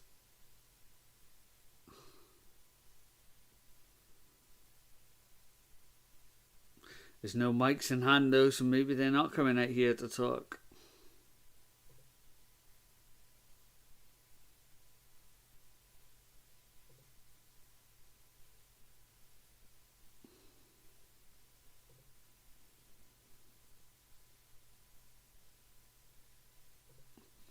There's no Marina with them. No Pac with them. Oh, and I just saw FTF running from the back. Here they FTR, sorry. There they are. We got a brawl. Death Riders, Cope, FTR, all fighting in the crowd. Well, popping over the barricade. There's a couple more. Oh, there's a bin involved. Where'd the bin come from?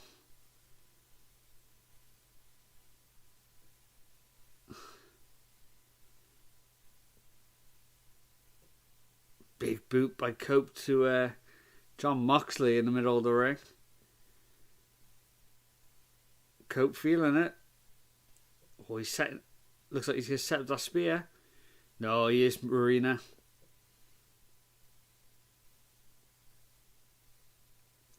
Oh, Cope got Marina by the hair. What's he going to do? Ah, he is Pac. Full gear Pac. As always.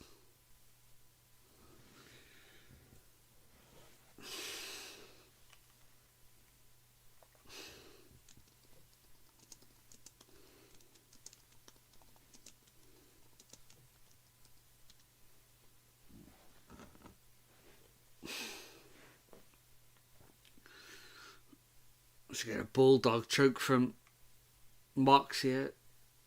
Looks like Cope's out cold in the middle of the ring.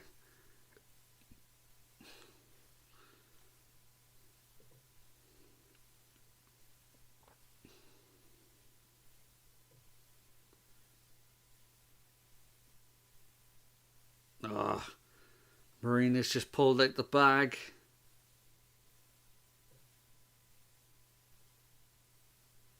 Oh, it's Powerhouse Hobbs making his way back to the ring. It's going to be Mox's opponent for next week when the AEW World title is on the line.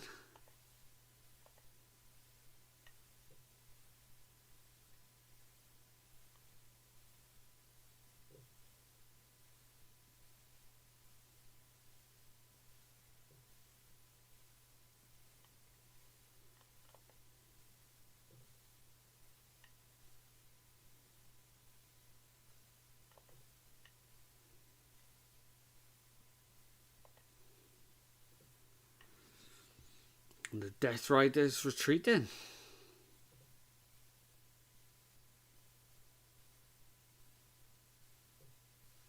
Okay, so we got a black screen again. It's not a bad show so far. I don't know. It's feeling a little flat to me. I don't know why. I don't know what it's missing. Maybe it's because the crowds are just not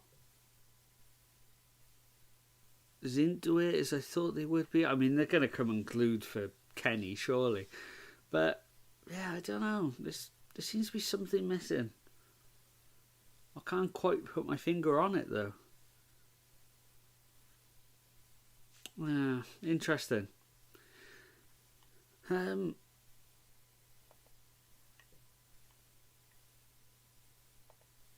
Powerhouse Hobbs didn't really do anything when he came back then. Just kind of walked out and Death Riders retreated. Very strange. Right, let's take a look over on Twitter. Let's see if what anybody's saying about AEW tonight.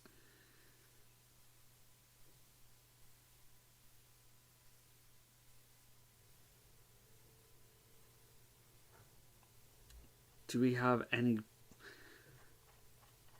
Mind you, I say go onto Twitter. You're never going to find positive comments on there here. For anybody. Right,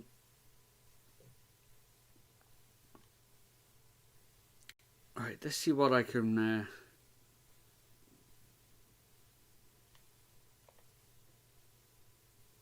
There we go. Let's just repost a few AEW things for tonight. There you go.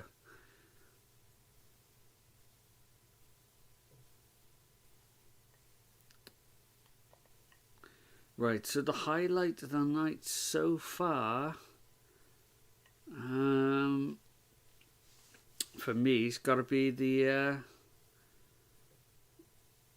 opening match, I guess. That Will Ospreay Buddy Mathews match was pretty damn good opener to the show. The gauntlet match wasn't great. Not a lot happened. I expected a bit more from it. I don't know who I thought was going to be in it. We didn't see Mike Bailey. We didn't have any surprise debuts in the match, which I thought maybe we could have seen somebody at least pop up. You know, I just had a feeling somebody was going to. Kenny didn't appear in the gauntlet match. So we are going to get that return at the end of the night. Wonder what he's going to say. I'm looking at the time, 25 minutes to go. I'm guessing we're going to go straight into that triple threat match now. Oh, so we're cutting back and we got Maria May.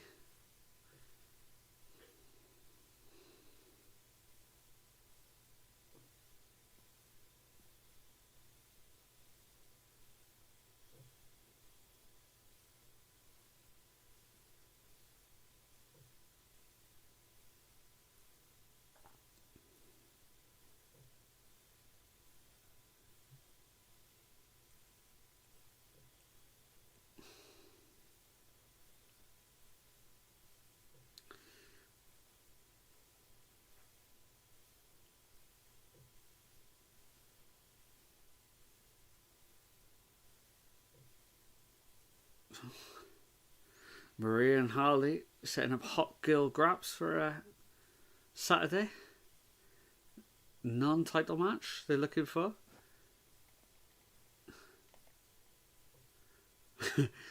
Yep. I'll just say that. Yep.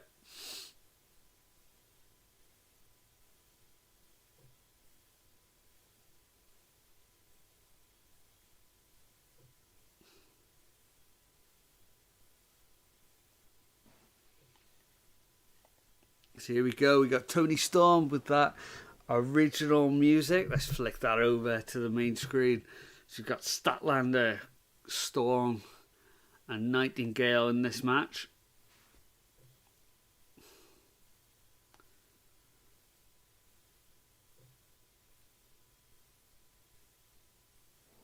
It's crazy how like just a slightly different hairstyle and makeup can make somebody look so different. So Toni Storm just looks almost like a different person. She looks so different. It's crazy. But yeah, Toni Storm, the rookie, going to be a big chance for her to get a title shot early on in her AEW career. Here comes Statlander to the ring. I saw a great video of Statlander earlier. It was a backstage interview, and I don't know if they're going to show it on TV at any point. And she was kind of apologising for what she's done for the last year, saying that she doesn't expect all of her friends to forgive her for what she's done, but she wants to try and make amends, but she regrets all the decisions that she's made in the last year. I thought it was really interesting because you don't usually see that type of talk, you know? They're either grovelling or, you know, really playing it to the heel character. So to see that, it was interesting. And we got Willow, who's I think is the best female babyface since the hugger days of Bayley. Most pure babyface, at least. Toni Storm taking over in this match so far. Oh, cartwheel out of the move there from Willow. Knocking Statlander to the outside. Toni Storm with a cartwheel of her own. Oh, big shoulder block from Willow. Takes her down. Yeah, I hope they hear parts of it as well, because I thought it was really well done. I thought she was really convincing in it as well. She played it really, really well. Oh, Toni Storm gets popped up by Willow. We get a spine buster. Oh, Statlander comes from behind though. Oh, went for a senton. Willow managed to get out of the way. Rolls her up. 2 count. Oh, reversed by Statlander. She gets a 2 count of her own. Oh, they both kind of meet in the middle of the ring. Both went for a power slam at the same time by the look of it. And we get a headlock from Willow. Wow, month away from the Grand Slam Australia show. It's going to be interesting to see how well they do in that big venue in Australia. I know they've slightly downsized, but still a big show down under.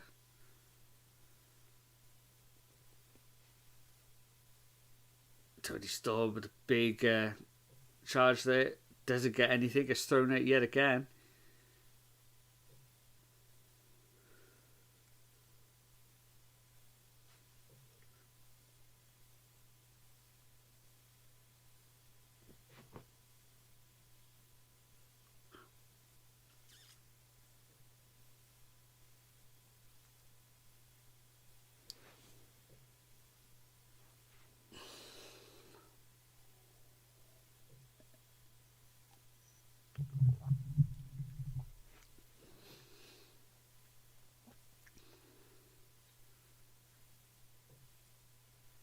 People on the chat on I'm looking at the live chat on the Triller website,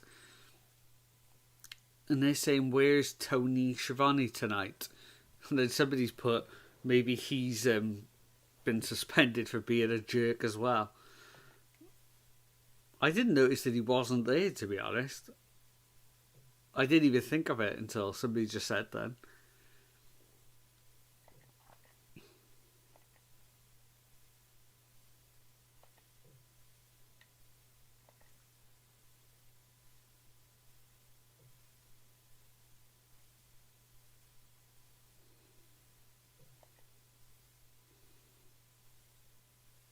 Was the advert for Kenny Omega again?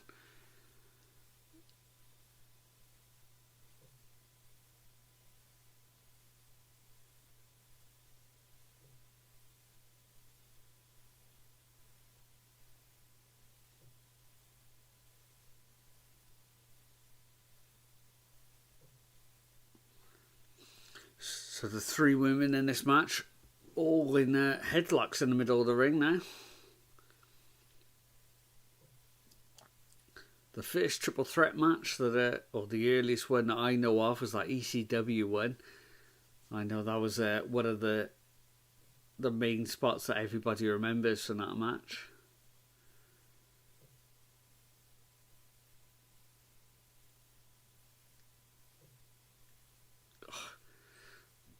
Tony Storm with a few snapmares there. It was about 8 or 9 in a row there.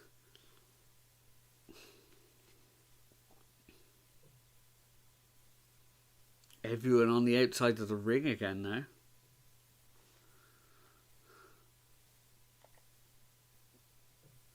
No, I can't think of any match that would have been earlier. I don't know if it was the first three-way. Did they call it three-way dance in ECW? Triple threat was a WWE thing, wasn't it? Yeah, I don't know. I'm not sure if it's the original one. I can't think of any others before. Oh, so we got a double there from Tony Storm on the outside now.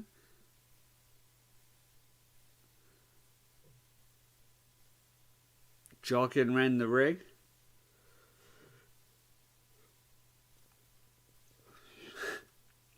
Aubrey Edwards telling her that if she wants to win this match, she's going to have to get herself and an opponent back in the ring.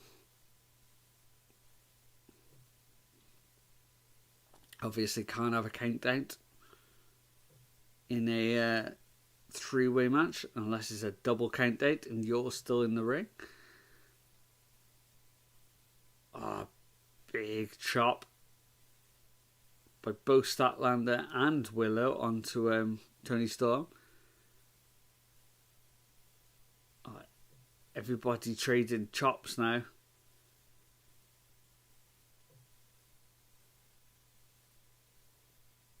Big chops from all three women. Tony Storm mixing it up with a few stiff forearm shots as well of her own. Oh, she's hitting the middle rope. Tony Storm, no, high cross body onto both women, but they catch her. Oh, there we go. Both take them out. And there we got the standoff between Statlander and Willow.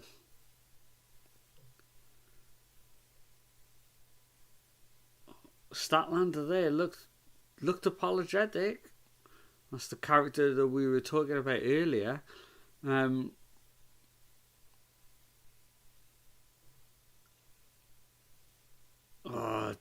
Tony Storm ducked the shot there. Statlander landed a stiff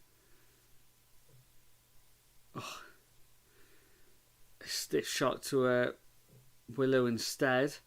Willow is now taking out Statlander with a big clothesline. We had a headbutt from Tony Storm thrown in there as well. All three women are on the mat now.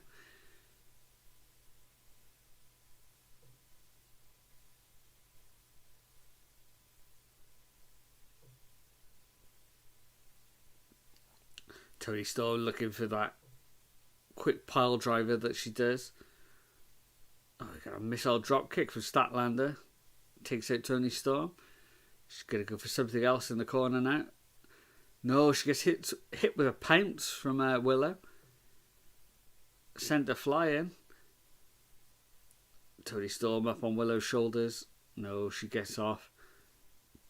Trying to whip Willow, but Willow's not having it. Oh.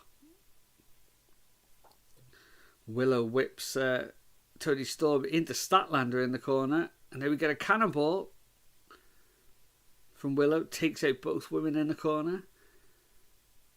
Oh, Death Valley driver onto Tony Storm.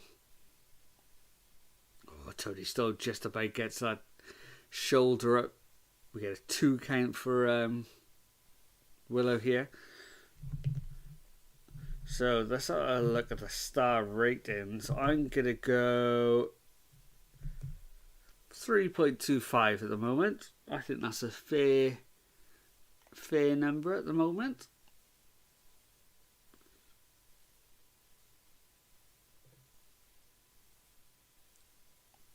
big kick from Willow. Followed by a clothesline from Statlander. Statlander rolls backwards. No, Willow catches her. Oh, we're going to get... Oh, double waist lock there in a row. Willow manages to power both women over into a German suplex.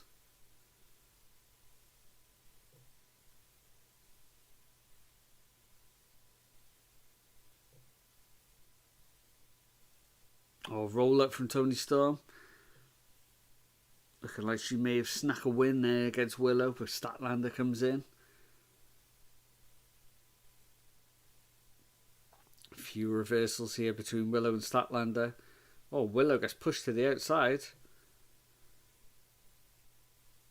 Oh, there we go. Massive tombstone pile driver from Statlander. And she gets the 3 count. Statlander with a win. The rookie doesn't win. So Statlander is the number 1 seed for the gauntlet match next week.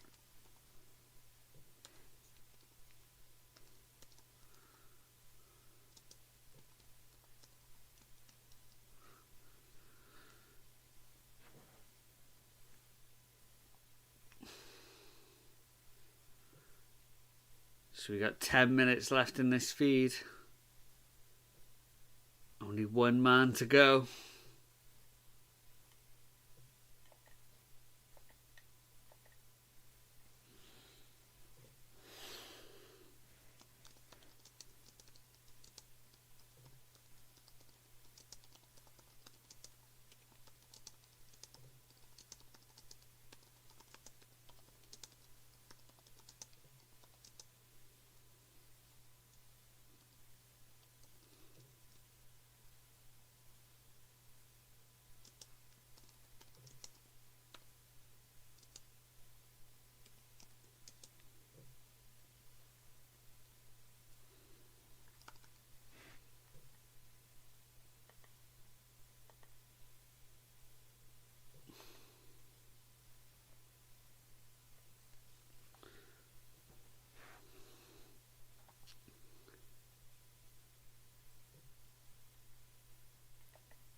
What's Nick saying here? So does Okada get involved, or does someone else do something to Kenny tonight? I don't know. I don't know if they're just going to have him come back and do a promo just all about him, you know, coming back. Or they're going to like really throw an angle in there. I really don't know. It's going to be interesting to see, definitely.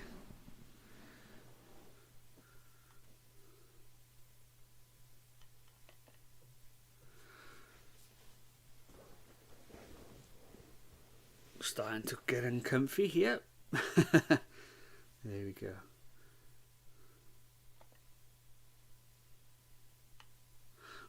The only trouble with this Triller feed is that during the adverts it goes so quiet. I'm like looking at it thinking it must have like stopped or something, or what's happened here. We'll also get a backstage promo from Tony here.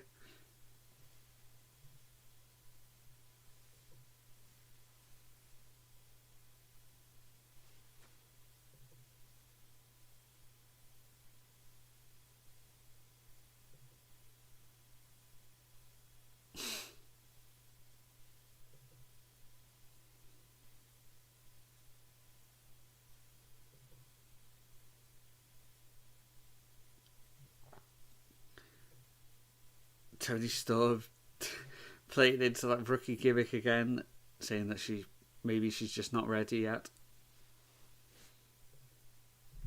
And here we go, the real main event of the night. That's not the real main event of the night.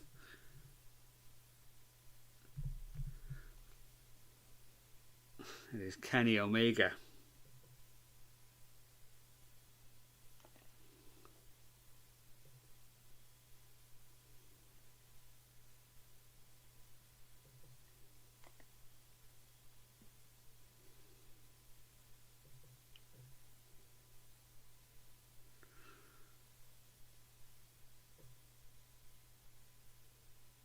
They're going to make this man look like $1 million.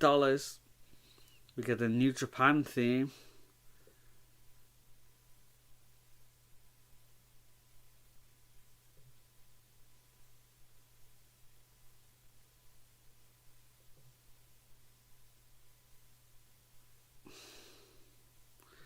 I see, it's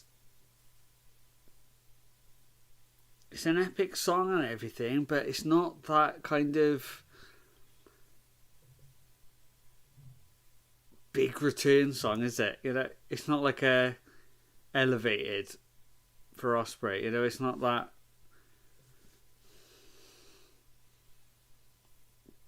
fast song. You know.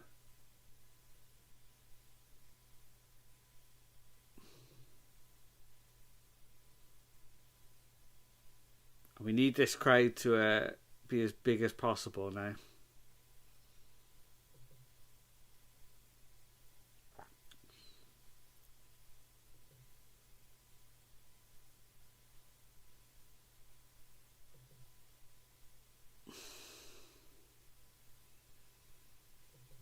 Kenny Omega showing the war wounds on his forehead from that incredible match at Dynasty with Gabe Kidd.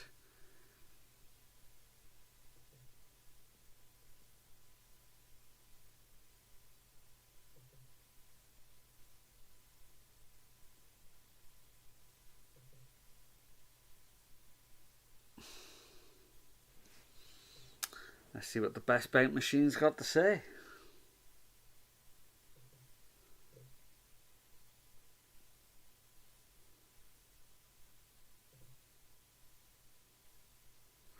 Get a big welcome back chant.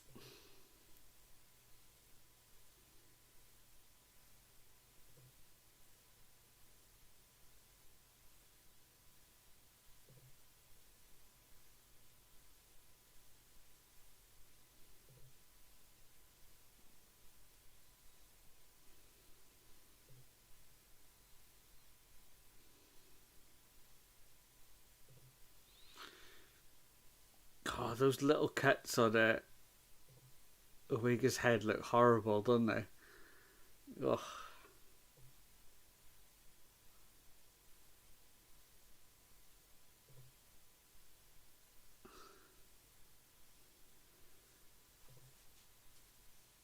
Just bringing up the diverticulitis that he was diagnosed with last year.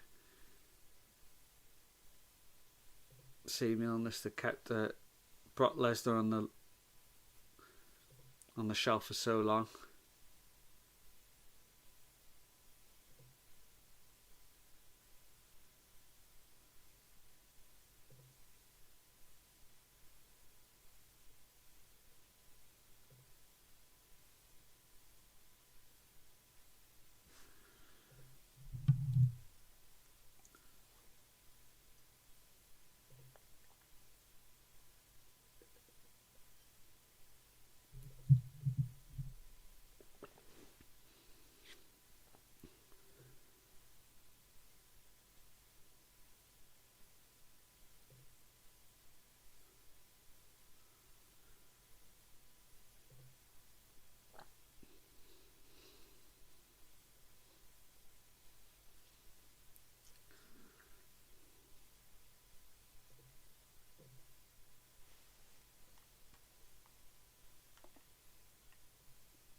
Well, as Kenny Omega saying when he was diagnosed, he was asking the doctor, when he can get back to the ring, and the doctor said to him, "You'd be lucky if you can even get back to a normal life." I don't think that's storyline. That's real.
Oh, Grandmaster, yeah, there he is, Don Callis, interfering in the promo from Kenny Omega. Kenny Omega saying that this time it is just proving that he is the best. It's not about money, it's not about power this time. He just wants to prove to everybody around the globe that he still can do it.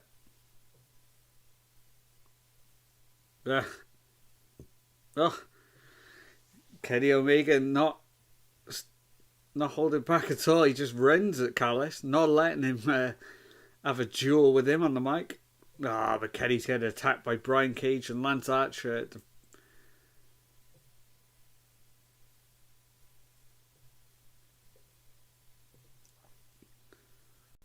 Cage throws Omega into the barricade, throws him back into the ring as well. Kenny Omega fighting back though. Big uphill battle against Cage and Omega though. It is Kyle Fletcher as well. Kyle Fletcher attacking Kenny.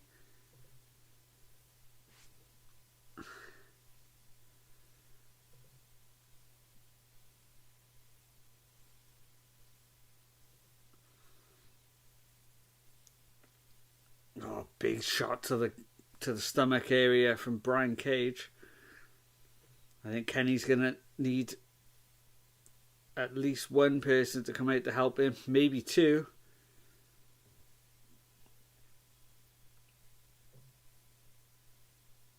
There we go. This elevated. Here comes Ospreay with a chair in hand. Shot to the gut on Larcher and one to the back. Running into the ring. Swings a Fletcher and misses. Chases off everybody though.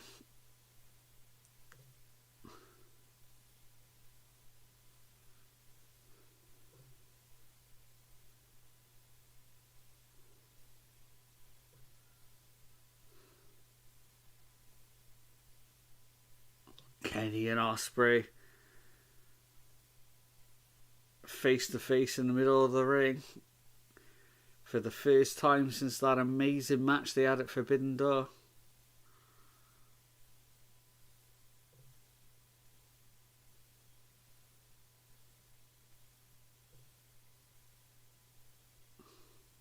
Yep, you're right, Nick. The score's 1-1 between these two. Kenny got the win in the Tokyo Dome. Ospreay got the win in AEW.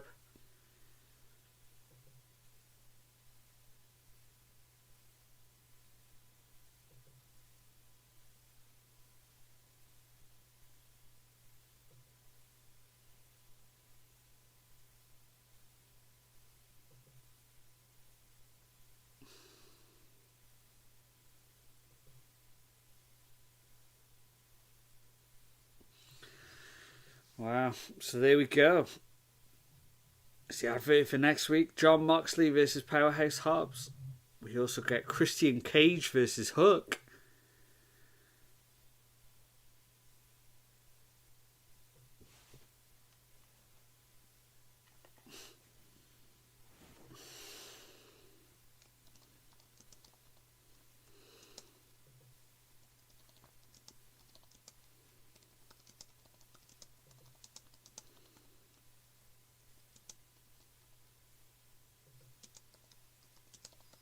Wow, and there we go. Kenny Omega is going to be taking part next week against Brian Cage.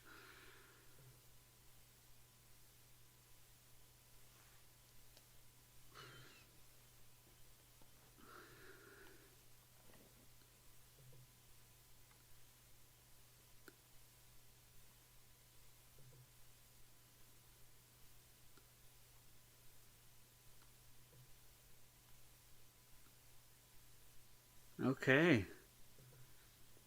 Ospreay making his way back to the entranceway there. And then we're going to finish with Kenny in the ring.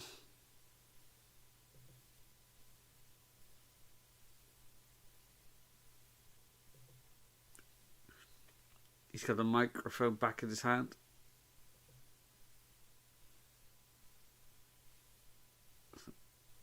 Obviously going to speak to the crowd when they're off screen.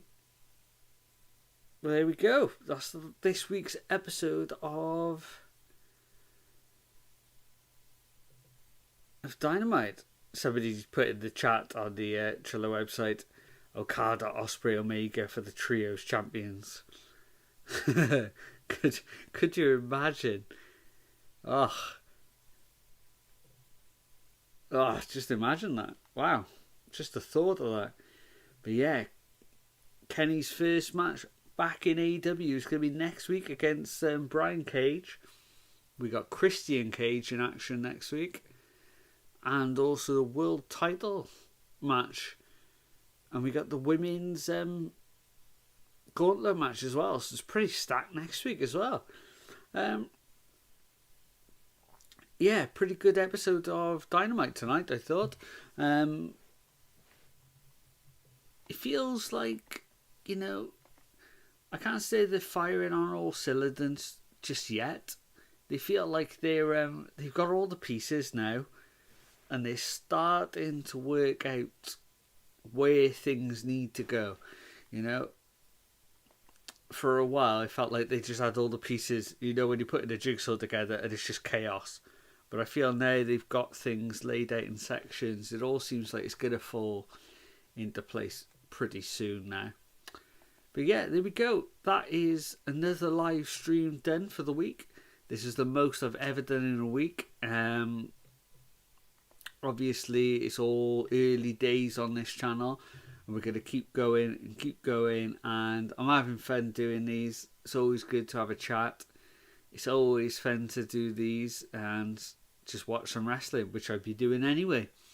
So there we go, guys. That is the end of AEW Dynamite. Thank you for sticking around, and hopefully we'll catch you in another stream soon. There we go. Bye, guys.